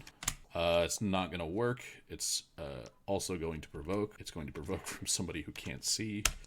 So that is not going to be enough to hit. So basically what you see is Forsythia kind of reaches out with her shield arm and tries to like cup Marshall in the shield and move her into the fireball. It doesn't quite work. And after that is going to be Delian. So that you know, if you continue to feed her, you will not lose con on your turn and her turn. It'll just be on her turn. Okay, because hey guys, we might want to think of something. I can't keep doing this for like ever, you know. Doing But- what? You're Oh, saying yeah, that, if you- but half the team is in the hallway. You're a gnome. You just got your ability bonus revoked. That's all that is. Yeah, that's all. No, that is. I'm Just keep it up. sure. You know, this is meta knowledge, so I won't say a thing. Chin up, step off upper lip, all that jazz. Lumio, can you get somebody in here? I'm starting to not feel so well. Certainly, Delian. But Deline keeps going Okay. because for the greater good. The greater good. The greater good. Okay. Are you doing anything with your actions other than standing there? No, Sounds good. I don't have too much going on now. Dandarin, you've got a fire hammer and the light of sizes about you. I will attempt to hit this man. Do your thing. That's I not will going to do it. attempt to hit this man. Are you re-rolling hero point? Yeah, because he's going to, at this point, just heal to the point, because if I'm not hitting him, he's just healing. Yeah. God damn it. Well, All right. Well, after that, he is going to attempt much the same thing. And he will move to there. Sharut, it's your turn. Let's see. There's not a whole lot I go on. That is 30 feet. It's worth a shot, I guess. Oh, yeah, I forgot that goblins have 30 feet of movement. Oh, that would be 35 feet. So going directly from there. No, I still wouldn't be able to see him through the door. Oh, that's rough, buddy. Where are you measuring from? Because you're not measuring from your character. I'm measuring from the 0 foot because that's where I started. I guess I'll just move back. Wait, I mean, you have... Are you talking about shooting him through the door? I'm thinking about throwing a flashbang at him through the door, yeah. But I can't get in front of the door. I can only get to here. You should have line of sight from there. Oh, okay. Oh, yep. Yes, I do. Yeah. Yeah, okay. so like the edges right here hang over a little bit, but they don't actually take up space there. All right. We will throw a flashbang at him. Okay, go ahead and roll it. We're going to hope this does the thing. Is he within 30 feet? Yeah. That seems important to know. Yes, he is. Okay. 1 point. Nope. it's a touch attack, isn't it? Yeah, Oh, it is touch attack. It's a touch attack. It's That'll touch actually hit him. Okay, go ahead and make me a fort save, please. Does an 8 make it? It does not. Notoriously low fortitude saves undead. So I get my martial focus back. See if I do any damage. 10 points of damage. No damage. And then he is going to be blind and deaf for just 2 rounds. Blind and deaf for 2 rounds. Sounds good. After that is going to be Lumio. I believe I'm rolling a reflex save. Yes. I will ace it. She's learned your tricks, Burner Man. Hmm. So that's your It move is- action. Yeah. Would you like to spend a hero point and do it again? He can't. That's not how it works. Oh, You're only allowed to take that move action once around. It's weird. Yeah. But you could spend a standard action and just try to shoot her. Concentrating. Oh, that's true. Yep. So, which is why it's been kind of Yeah. a mild thing the whole time. So That makes sense. yeah, that's my turn. All right. Delian, that's one more con. Okay. Can I retroactively have set out that Delian isn't feeling well? We could use some help in here.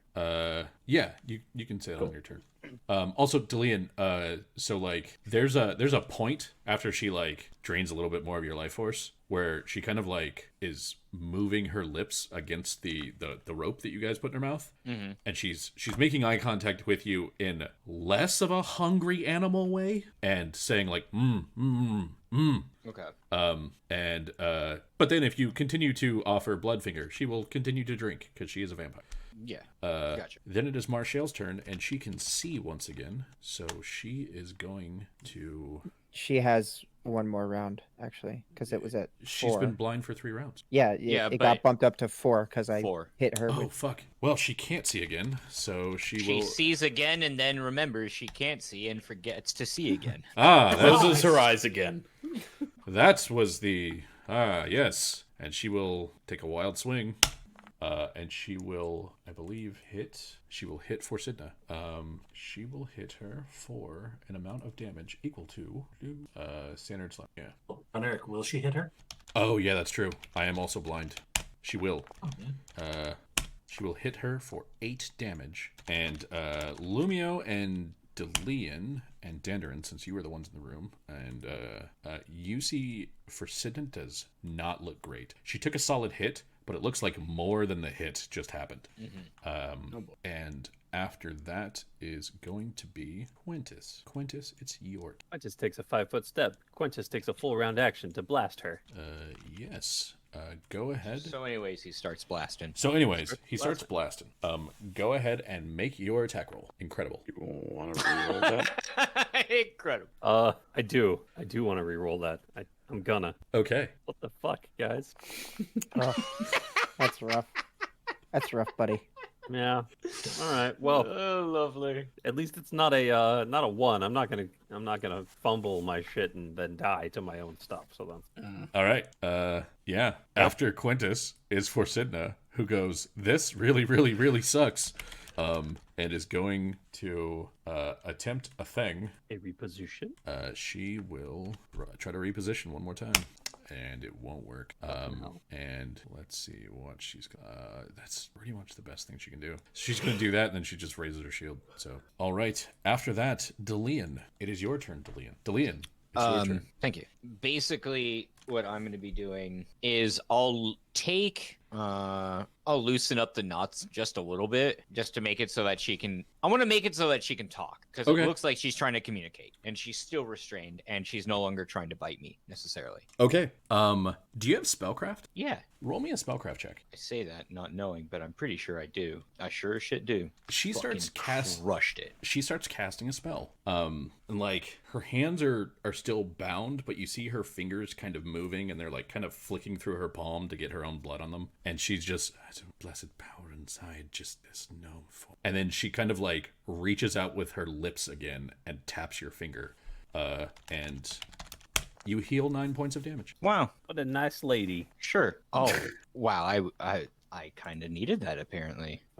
So Rushed it. that's basically going to happen on your turn. It'll happen kind of after your turn. It happens as soon as you move the thing. She will slam it out, and yeah. So I'm not as pale as I am, but You're I'm still there. You're down con, but up hit points. Neat. Yeah, that we'll say that was a move action to like move the gag. Yeah. You have a standard. Would you like to do anything?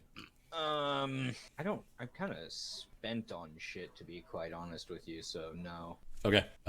So her turn has just happened. So we're going to go to Dandarin. Dandarin, it's your turn. I'm going to hit the now blind man. Yeah, I bet you are. Go ahead and swing at this flat-footed poor bastard. You get a +2 to hit. All right. That'll Plus. hit. So I believe you're at a D8 now, or no, you're at a D10 now. So I'm rolling. It's like a D10 plus your strength Plus plus 2d4 fire. 4. Chaos reigns. If it matters, he's at a further penalty to hit. So he takes his -3 to hit again. Okay. And then as a Can he take attack or opportunities when he's blind? No. If a target has concealment, from what I understand, if a target has concealment, you can't take attacks of opportunity against them, and everything has 50% concealment to him right now. Eberron's gonna pick up his shield. Okay, you pick up your shield. That's In my move your action. I just in pick your it up. fucking extendo fist, you pick up your shield and you hold it to protect you, which that means your elbow is like 7 feet away. Yeah, right. All right, and after I've got that, Gmod graphics now. He's aquamarine, and his hammer is definitely like a ruby red. so you're not even using like light colors. You're just making a chaos disco ball. Yeah, of course. I should not have given you this ability. Because everywhere Delian goes, it's a party. Yeah. All right. He's going to swing. That's what he can do. And it'll miss. So that's his turn. Sharut, it's your turn, sir. We are going to take a double movement. So there's 5, 30, 30. And that is going to be the turn. His eyes are kind of locked on Delian, just kind of like seeing that he is pale from a distance. Yeah. All right. And after that is going to be Lumio. Oh, really? Oh, really? In that case, are you going to do a sphere hug? yeah, give it a bump. She will save. Really? Wow. We got to get your save DCs up. Well, I mean, that was nearly maxed. Like, nobody in here has a save DC of 22. All right. Well, Okay, now she's not blind.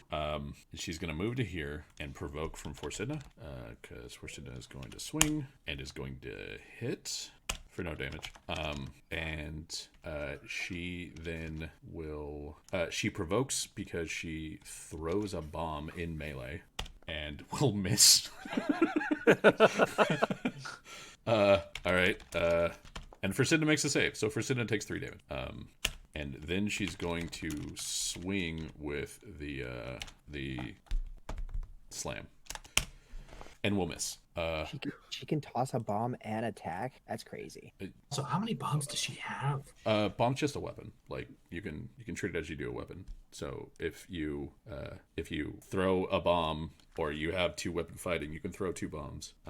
And then she will heal up a bit, and that is her turn. Quintus, it is your turn. Quintus is gonna fire another shot. Fire another shot, Quintus. Full round action, doing the thing. Love it. Okay, I assume that hits. A 22 will definitely hit. Okay, phenomenal. She takes 14 points of damage. 14. Jeez. That does or undoes the last 3 rounds of healing. Way to go, Quintus. Yeah. Yeah. She's back to where you were when you ran out of the room. Yeah, but I'm in much better shape now. All right, and it's Forsidna's turn. My best action, with Forsidna understanding that she can't hurt her, is a reposition. So Really good one. that's actually gonna make Lumio. Oh shit. Would you like to roll me a 3d8, please? Yes, I will. Oh my god. Nice. That's out of D4 damage. Wow. So what you see, and I mean, you sort of half see it, half hear it, is Forsidna grab this woman with the hand that's like kind of holding the shield, and she just spins and just plows her into it, and you see her slam into the sphere and then cease to be. Oof. Nice. Oof. And that will be and so to those watching, which would I assume be everybody here, can give me perception checks. For Quintus, it'll be a baseline. For everybody in this group over here, it'll be at a -2, and for Dandern, if you would like to roll, it's going to be at a -4. But if everybody would like to give me a perception check, please go ahead. Where is it? There it is. Yeah. All right, Delian and Quintus and Sharut, the 3 of you see that around there's sort of a green mist around the base of the sphere that wasn't there a second. And after that is Delian. It's your turn. I'll just be like, that. There's some weird green shit at the bottom there. It's a mist of some sort. I don't know. And he like kind of weakly points to Para and goes, thanks. But are you gonna be reasonable, or do I have to tighten that back down? And Para will like weakly say, I feel sated for now. I've never Okay. been that thirsty in my life. Yeah, I could tell. It was wonderful. No, it was not. And yeah, she's not doing the thing where she's like struggling against the Okay. the bonds anymore. I would basically just say, we need to kind of get you out of here to kind of you Prince Orgev. He might want to kind of see what's going on here. That would make sense. I don't know if you should take me near him. Okay. Not Then- until I'm full. Come on, man. I've given you what I can. I can undo my hand. I can put it back. Do you like gnomish trail rations or coffee? And you see her face just kind of go like, ugh. And like when she does it, like you can see your own blood painting her teeth. Okay, then You have then I probably just go, lost. "Ah, fuck you, and I just tighten it down. Like you're like, do you just want some coffee? And she's like, oh, and it's just, blah, just red in her mouth. Okay, so you just put the gag back on. I'll just be like, well, then if you want to tighten it back down, I know I can do it, and I'll just tighten it back down. Okay. So I'll say that's your turn. I'm gonna give her a roll. She just lays there. She's not struggling for the moment. She's sated. She got some blood in her. Dandarin, Okay. there's a blind vampire in front of you. He is blind. Bash him He is with deaf. my large shield. Fuck, you actually hit him. Yeah, that'll hit. That would have hit if he wasn't blind. And this was with the shield, I did specify. Mm-hmm. It actually deals 9 points of damage, silver and magic. All right. And this is still the asunder against the slam. Okay, that will do a good bit of damage. I will also step here. Okay. to do it. Ooh. He misses. He swings to where you just were because you just hit him from the front. You like shield rushed him, and then you stepped aside, and he's blind and he's deaf, and he doesn't have scent or life sense or anything else. So he just like it just doesn't work. So he will take his turn. So I will say at this point, if you can keep doing that, I think we can actually call this because you can ring around the rosy this dude while Sharuk keeps blinding him, and he's kind of out of options. Yeah, he's got concentrated fire at the. Yeah. So Is now only target. yeah, you're his only target, but like if he's blind, he can't pinpoint where you are using any senses because the other way you do it is, Yeah. hearing. So yeah, it'll sort of be a slog, and you'll probably need help from like Lumio with the ball or Quintus or something like that. But you'll be able to take him out. What you do know, Quintus and Lumio, the both of you, is that when you reduce vampires to 0 hit points, they become gas and they try to flee back to their resting place. Yep. So what you see happen is this gas goes into this drain, and after about 3 or 4 rounds, it comes out of this one and it goes into here. So you mentioned that there's Yeah, the dirt. there's dirt in here. Yeah. Quintus starts digging. Okay. Eberron will assist as soon as he's. Do we have to get him out of there? So you're letting the mist go in there, and then you're digging. Okay. So what you see. One sec. I lost the bit of the thing. So eventually you will reach the point where like the body is forming but hasn't fully formed. You can tell that this is a process. It takes a while. So you'll see like the outline of bones that are slowly having muscle and that kind of thing put on them. The first thing that's not a bone that you'll see will be the heart, which will actually kind of very, very slowly like expand, track. And where you're, like you guys are at your, like 80 to 120 resting heart rates or whatever. This thing looks like it has a resting heart rate of like 0.2. It's real slow, but you can see that it actually is moving. And then the rest of the chest cavity will start to fill in around it. But So as that's happening slowly. yes. Quintus, you mentioned something about a stake. Yes, if you have one, we insert it into the heart here. Well, I don't have one just yet. Dandridge is going to pull out a weapon haft for like his repair stuff. Just shave that down, stake the heart. So you find that when you do this, the rest of the body forms very quickly, but forms still. Like it could just kind of, and it comes together rapidly in the shape of what it was supposed to be of, Marshall, but she's still, for all intents and purposes, she's still. Quintus and Lumio, the two of you know that this is a death, but it is a temporary death. If the stake is removed, they come back. So Is there a way to kill her while she's like this? Or is she dead? if Lumio or Quintus would like to give me knowledge religion checks. Absolutely. Find out if I can do. Leaving that stake in, Danton will go do the same to Nemeth. Yeah, and as soon as you stake the heart of Nemeth, the same thing. The body kind of like slams back together instead of building really slowly, and you see this Sorry, that's not it. dead duelist. Those are my two. So, Lumio, Quintus, you don't know. Like, as far as you know, this is how you kill a vampire. Okay. Lumio, you have a bit more experience actively battling against Karnath, and some of the Karnathi generals back in the war were like vampires or used vampires. They worshiped the blood of Mole, and this is what they did. You know that there's exposure to the sun, which you can't really do right now because it's nighttime. We'll do it. You know that there's also immersion in running water. So if you drop the body in running water while it's dead or while it's at 0 hit points, it will instantly be destroyed. The other way is to remove the head and then take the head with you and in a holy place anoint it with holy water, and that will destroy the vampire, both the head and the body. So yeah, Lumia will let them know about these things, and but question whether we need to take that step. Quintus will look back over and say, we are apprehending them for having broken the law and disturbing the dream of Seer. We are not executioners here. We will turn them over to the Prince's justice and allow him to determine what is best. Right? Are we going to it get seems them over that- the flowing water to get there? You just have to not drop them.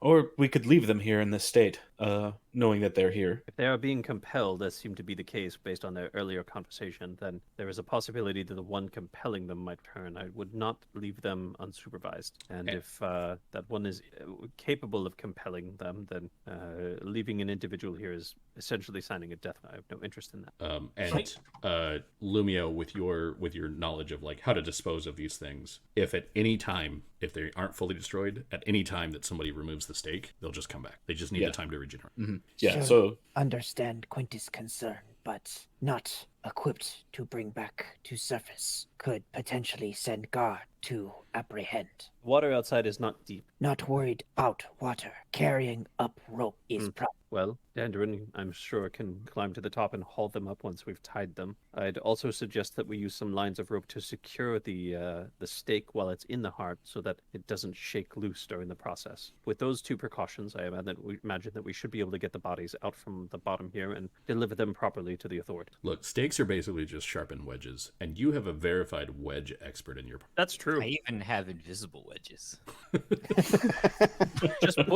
Just put 6 or 7 wedges in there. It's fine. They can deal with it. There you go. Wedge that motherfucker till there's nothing left. It's great. I was saying, Dandrin Like- also has like metal parts that you can bolt them in on both ends. Look, you really just need to know how to apply the wedge properly. Like, really, it's the downward motion that you need to Honestly. get down in this situation. I need We're gonna D-Lane make to tell me about wedge this. master as like you're getting smarter every day when it comes to wedges. Also, The 3-level prestige class wedge master. Sharut and Lumio, if the two of you would like to give me an intelligence check, and you get you guys both handled this, so you would get a +3 to this check. You can just add it to what you already got, Lumio. So you'd got a 13. Sharut, you will also get a 13. You guys never actually heard Marshall's name. Like, Nimeth never actually said it. But you heard Nimeth's name, and you both recognize that as being one of the people that went missing. Back when you were working with the Inquisitor of the Silver Flame there, Lumio, and Sharut, back when you went looking into who went missing and what might have happened and finding the bodies and examining stuff. Nimeth was one of the bodies that was never found.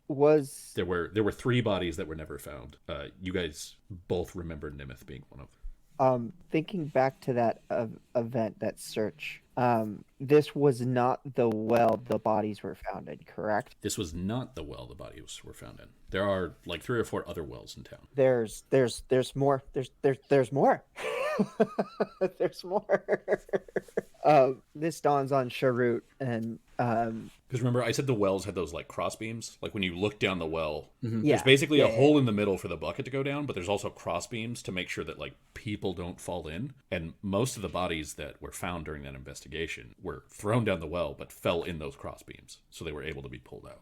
Yeah, Sharut's gonna say, Sharut think potential of more dens like this rather high within the city. Yes, given the number of killings that have gone on, we should for certain bind them up and take them with us if we can. Agreed. Do we have any tarps or anything about we could wrap them with? I might have some stuff. If I don't, Anywhere in the room. sure as heck does. In the room, as far as like tarps, no. The closest you would be able to find is like a bed sheet, but nothing that would be like even partially waterproof. Yeah. What you're seeing in here is pretty much a lot of different like organs or little vials and jars of various substances.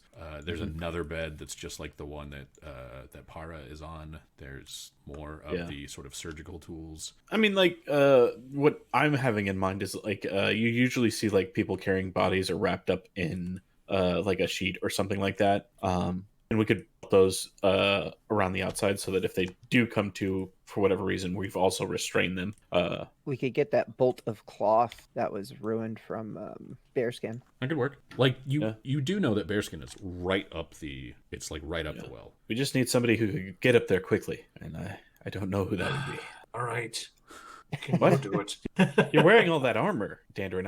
I didn't Well, you're mean not to. paying attention. You're not paying attention the last time. No, Unless to Quintus what wants to exactly? sprout some wings and fly up again. I'd much rather take a rest at this point. I think we've rather exhausted ourselves today. Well, in that case, I'll Well- we'll let the town know what's what. If you all want to rest here, secure this facility. Oh, hold on. For Sidna, how are you holding up? Not very well. Come here.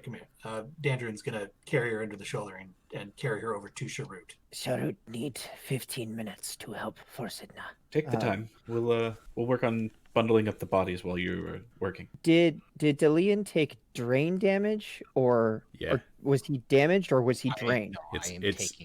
I have taken so much damage.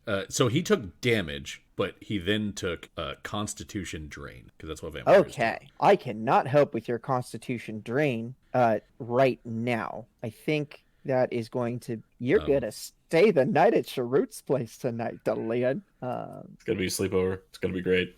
Basically, I need to provide long-term care, right? John Eric, should we go ahead and end combat? Yeah, sorry. We'll end combat. We're not in combat Say that any only because longer. I'm making the big lines. Yeah. So Or it no, sounds I like can't you even hear that. have paralyzed both of the vampires. You have killed them, but it's not a permanent death. They are Nemeth is in her nest. Marshall is in her nest. Nemeth is in his nest. They are both paralyzed. Para is basically just staring at Delian and occasionally like licking her lips. Like I wanted to And- have a scene, but everybody's doing their own thing, so I was gonna wait. Quintus, are you just like watching the two to make sure they're not like stirring? Nope, he's pretty confident that with that done, he will come over to Para. But with her attention on Delian, he's just gonna kind of see what happens there. Okay. Sure, it's We'll do a quick bind just to make sure the stakes are secured. Sure, it's just gonna go over to this table and start preparing salves, Okay. and then once they're done, he'll apply them to both for Sidna and Delian. Quintus will note, Sharut, have you done an analysis as to what was going on here? They seem to be primarily alchemical in nature. Due to time constraint, Sharut have not had chance to look into what making. Only quick glance. It may Can be check. worth a walkthrough, yes. Yeah, can check after healing. Yes. If you And need just to if you need healing, I can provide it, but I'll need a hand free. Yeah. Don't It's- try any funny business. All right. Like I said, I'm sated for the moment. And she really says like for the moment, and there's that like eye lock, like Julian just gives like a kind of like the same kind of smirk she gave to the coffee, but he'll remove the latch from like one hand. okay. She will Delian's still wounded, right? It's not just the drain. Yeah, Julian's pretty much messed up. Okay. she will nearly max out on some healing for you. I rolled 2d6 plus 9. That's way too much. It's actually at 16. She will heal you for 16 points of damage. Okay. I'm at the max I can be at the moment. Okay, and she says, I have 2 more, but they're smaller. Nah, this is about as good as it gets. Thanks. Forsidna could use assistance. And Forsidna looks at the vampire and says, if my options are to be healed by a blood of old cultist or to die, I choose death. What you believe in is garbage. I hope the prince bids that you be executed. Sharut suggests you step away then. Don't think you will help with conversation. I'm not here to help with conversation. That's Yes. true. He's just gonna go back to making his salves. It's like, yeah, no, I got nothing. So, you've been through a bit, and we're on a job to escort you someplace, and unfortunately, it looks like we're kind of at an impasse now. Yes, it will be harder to do that now that the day is gone from me. Yeah, so since you're kind of got your wits about you, so to speak, what do you want done? Doesn't mean we're gonna do it. I just want to hear your options and your opinion on the matter. I would like to continue my service, but I don't think that will be allowed to happen. Okay. I don't know if Orgev is desperate enough to allow a vampire into his service, regardless of how useful it might be. I mean, he hired me, so stranger things have happened. And she'll shrug as much as she can, which isn't much. She can't really sit up, and one arm is still tied down. So it's just this weird half, like, rip.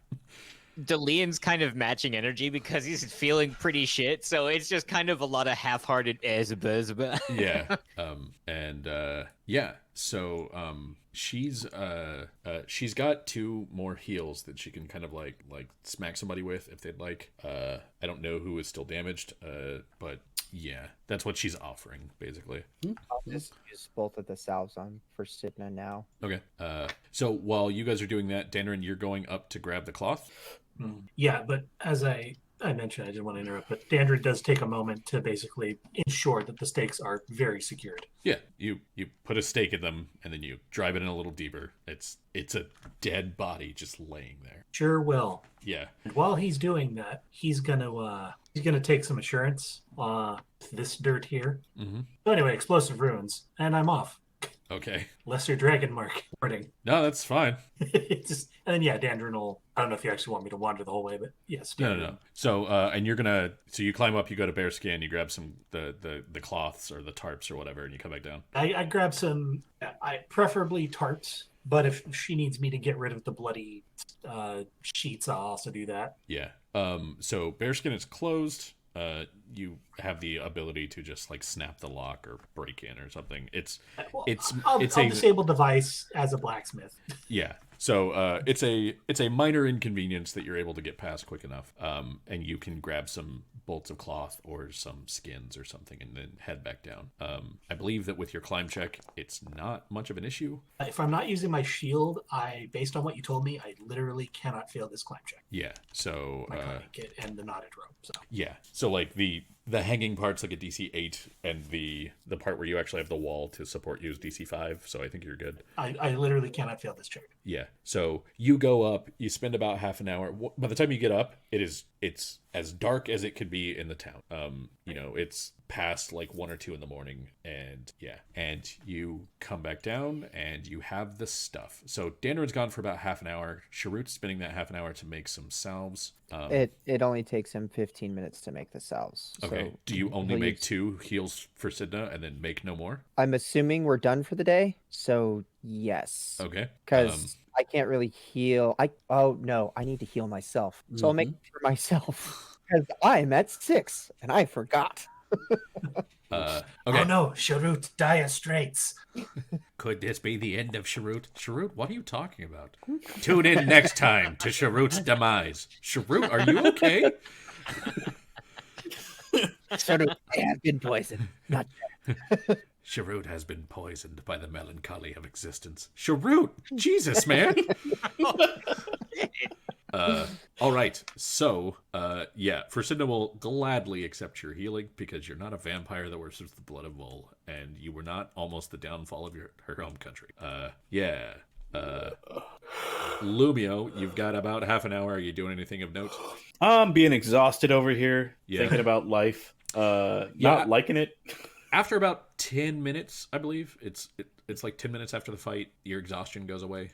Okay. And you can actually like move around again. Okay. But yeah, for that whole period of non-rest, that sucked. Yeah. Yeah. A -6 to strength and dex really sucks. Mm-hmm. So, cool. Delian, are you doing anything else? Just playing with light motes and things of that nature. Just trying to entertain and annoy anybody who wants neither. All right. Who wants an annoyance? Yeah. Yeah. Okay. So if they want an annoyance, I'm going to be entertaining. If they want to be entertained or to be left alone, I'm going to annoy. There is Jeez. something I want to do before we go back up. Yeah. So, hold on. I'm trying to keep this like timeline wise. Gotcha. So you're doing that. Delian's apparently juggling light bulbs. Quintus, are you doing anything? Yes, I am grilling Para. Okay. I'm specifically trying to see if she has any compulsions on her that she cannot touch on or speak about, particularly focused around her service, talking about the person who turned her, other locations around the city, her previous activities, that kind of jazz. Can you And also give just getting me that information. a diplomacy check and a sense motive check? I can give you the. I saw that one and was like, no, on mine, and then it switched over. Motive. Okay. How can How are I... you going to play this one out? I'm trying to think of the best way to put this. You realize that, yes, she does have compulsions on her. And those compulsions seem to be keyed specifically to the identity of the vampires that are in the room with you and whichever vampire sired them. Okay. Them being the collective. You realize it's the same one. She can tell you nothing about this entity. And she's trying to change the subject. She's trying to be very skillful about changing the subject, but like you eventually get to the point where you're asking her directly too much that it becomes to the point that she can't really speak about it with skill, or she can't really lie about it with skill. But she does still come off as extremely congenial. Like she is better at her diplomacy type job than you are, or than anyone else in this room is. This is what she specializes in that sort of like Dandrin-esque level. Yeah. So she still comes off as being an amazing diplomat, but due to the fact that you keep pushing up against the compulsion, she comes off as being a terrible liar. At this stage, Quintus is going to kind of back down and he's going to say, Para, look, I want to make sure that we're on level ground here. I don't care about what you are. I realize that perspective may not be one that's shared throughout the city or those who have previously worked with you. Your current situation and your religious leanings are ultimately of little mind to me, save that they may influence or act as levers for the good works that we might otherwise do. And that is the only extent to which I am concerned. But my focus and intent, as always, is the goodwill and progression of the Siren people. I know that you've been told not to say. You've turned your craft to support some of these things you've been told not to say, and for the time being, that's fine. Others will answer those ask those questions in more capable ways, hopefully to find the limits and extents, if not to break those compulsions. But if this limited form of immortality is something that you sought, understand that I bear you no ill will. You are still ultimately a citizen of Seer, and I support this as strange and deranged as others may find it. And she'll kind of nod and says, This wasn't really the side of immortality that I was seeking out.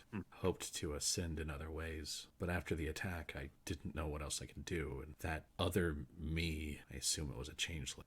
We can confirm that, yes. It had some poison that prevented anything I was trying to do to heal my wounds. I could bind them, but couldn't stop the bleeding. This assassination, is this something you're also capable of speaking on? Oh, I can talk all about that. I was just about to start getting ready for the day, and I knew that at some point Orgev would likely be sending a coach, and I assumed it would either be and she looks to you and she goes, that like kind of sweeps her the hand that she has free over the room. And says it would either be the company of the Crystal Skull or some of Hasdul's men in secret, and it's not like he can send royal guards outside of the city, not unless they're accompanying him. So I had packed my bag. I was still in my night clothes and about to dress for the road, and she looks to you, Dandarin, and she goes, and then he knocked on the What? And he did. He knocked on the door. Wasn't wearing what he was wearing, but it looked like what your standard rich Sornath might wear on a day trip out on the road. And it maybe a bit loose in some places and tight in others, but I'll admit the Moranon are not necessarily my area of expertise. I more deal with the human kings, so I didn't know if it was a style he was trying to emulate. He said the rest of the crew would be by with the wagon in just a few moments, and that I was to get ready, and as soon as the door was shut, just started stabbing me, and I was able to use one of my hidden knives and stab him back, but I was downed. The blood loss was too much, and I think I passed out there for a minute. And when I came to, Mr. Sornath wasn't Mr. Sornath anymore. He had turned into me, and I saw me in my day clothes, my travel clothes. Sorry, and then I saw an arrow slam through my window and kill me, and I just did what I could to drag myself out of there, and I didn't know where else to go because I didn't know who I could trust, because the one group of heroes that we knew about in New Seer, one of them had shown up and just cut me to ribbons. So I bound myself with stockings and undergarments and just anything that could tie a knot and stem the tide. And then I went to bearskin, and I was alive, but I was slowed, and I went down the well. I more fell than anything, and some of the runoff from the experiments went after me, and I killed the ones that I could. But when they got too numerous, I just ran, just did what I could, and I passed out right on the other side of the salt. And I came to here, and I was asked, and I answered, and then I passed out again. And I woke up when your friend here, and she kind of looks to Delian, and she instantly looks hungry. And she goes, when your friend here moved close. You mentioned experiments. Yeah, I'm not an alchemist. I don't know everything, but I know that the failures are usually just dumped into the river. Do you know what the end goal was here? What this was supposed to have done? How was it put? An immortality of non-aggression. I think those were the words. There are certain things that we require. People don't want to give them up. So I think that and she kind of motions her head towards, actually, sorry, she can't motion her head towards them really. She goes, I think the experiments were trying to just ease that. I think that's something to take into consideration, and certainly our resident alchemist should examine sort of the current state of things. It seems a noble goal given your affliction, and potentially one that makes it sustainable rather than problematic. Recognize that this has not been the most forward way, but perhaps ultimately one that may be turned to benefit both for you and the Shire. Still, we'll need to bring these ones up and hand them over to Prince Orgev and his folk, and see what their ultimate decision is as far as how can continue to be useful. Yeah, and you see that mention of the other two, she doesn't ever really mention them. So when you say bring these ones up, she doesn't nod to you or anything. She can't even really, even when you go do you recognize those two over there, and when she looks over there, she'd say something like who. Yeah. So yeah, Quintus kind of gets this. This is the enforced disavowing of a spy network, so that they can't rat on each other.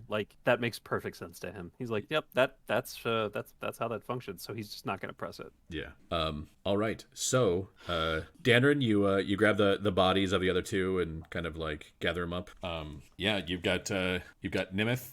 Which, by the way, if you check her alchemist stuff, she had 2 bombs left. You guys were saying how many does she have left? She had 2 more, which is why she started really leaning in on that whole slam there at the end, because she couldn't just do the thing. Sharut will take those. You can't take another alchemist stuff. Oh, okay, cool. Yeah. Okay. She is alchemist the class. You take them from her and they instantly become useless. Perfect. We've disarmed it by Yeah. taking. You go, haha, now I have it. And she goes, yeah, well. Can I Nice. turn? Ah, I mistake her again. Can I use them for ingredients? So the way that alchemy, the sphere works, is that you kind of just find ingredients around. You don't really need to collect. So they don't really do anything for you. Well, I also have the access to the alchemy craft skill, right? So could potentially sure. make alchemical weapons from them. So. I'll say that you can use them for ingredients. Sure, it'll take like let's say 4 gold pieces off your next thing that you craft. So yeah, you were able to bind up the bodies, make sure the stakes are still in place, and kind of get ready to go. Before we do leave, I do want to see if I can find out the precise nature of their alchemical experiments down here. Sure. Give me a knowledge alchemy at a -4, or not knowledge alchemy, a craft alchemy at a -4. Alchemy. Hang on, I need to make sure it's not auto adding my kit, because this would not apply. It is not so far as I can. -4. Yeah, press the button. So sort of looking at the notes, which are scrawled in a very like spidery, angular, common, and going over the various ingredients and looking at the stills that they have and seeing kind of like what they're doing through the window, at least in the room with the dragons, you realize that they are trying to produce sort of synthetic vitae. That is definitely the goal, is to make fake drinkable blood. Okay. And the problem seems to be, based on the notes that you're reading, every time the experiment fails, because they have to kind of like take the fake blood, the synthetic blood, and somehow imbibe it with a little bit of life. Just a little bit, even if it's fake, even if it's arcane, even if it's summoned, whatever. Every time that happens, it's kind of backfiring. It's going wrong, and it's leading to things like little globules of the blood crawling around and seeking out more. Oh God, that's terrifying. Wait, you mean those aren't like Jello shots to them? So like the things that you ran into in the cave, as an example, were like one of the alchemical failures. But there were more. Oh God, the slugs? No, the slug the was just a slug, because I thought it would be really funny to put a slug and some salt in a fight and just see what happened. I just went like, I should put a slug in there. It's like, salt, yes, go, do a thing. Kind of sounds like an experiment to me, but you're the boss. I think Sharuk will gather up these notes, because he does find them intriguing. Okay. At least he doesn't know if he might be able to use them to maybe help Para, but he'll look them over for the future. Would it also be possible to try and comb the place for more alchemical ingredients? Sure. You can, if you spend some time in here and really like go over and see what you can grab from where, you can grab another at least 600 gold worth of alchemical ingredients. You said 600? Yeah. Yeah.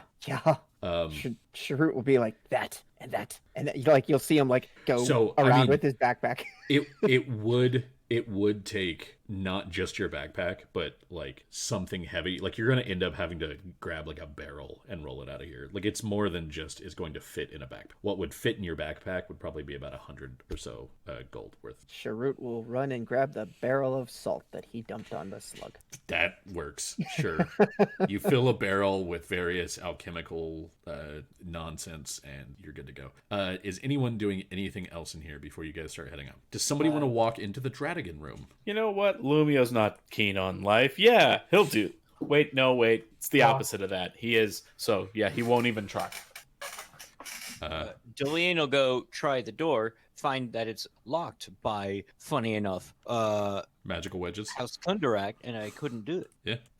That's weird. How did House Kundarak get here? So weird. Should have been one of the vampires. Yeah. So many invisible wedges. All right, so you guys gather up the bodies and you start heading up topside. It is sort of early in the morning when you go. I will put this out here when you get up. Para does look around and say, "Would anyone volunteer to be fed on, please?" You eat a goat? I don't know, but I doubt it. If it was that easy, I don't think the experiments would be happening. And I believe Lumio mentioned something about it just tastes awful.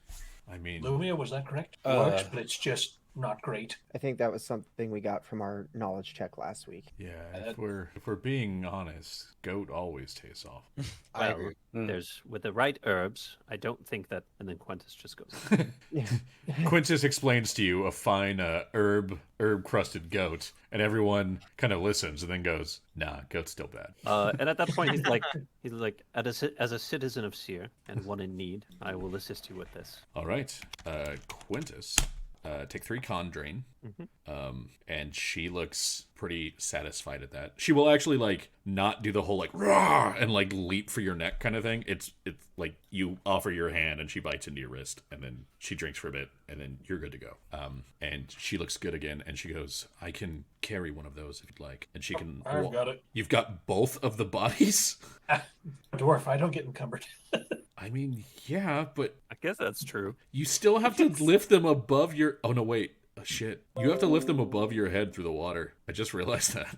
He does. So I just have them stacked Yeah. fireman style over my shoulders. Yeah, so, Yeah. and she, from what you guys all see, will walk on the side of the wall. That's what she does. As soon as you guys get to where the water is, she just kind of, like, moves to where she's sort of just walking on the wall, just directly perpendicular.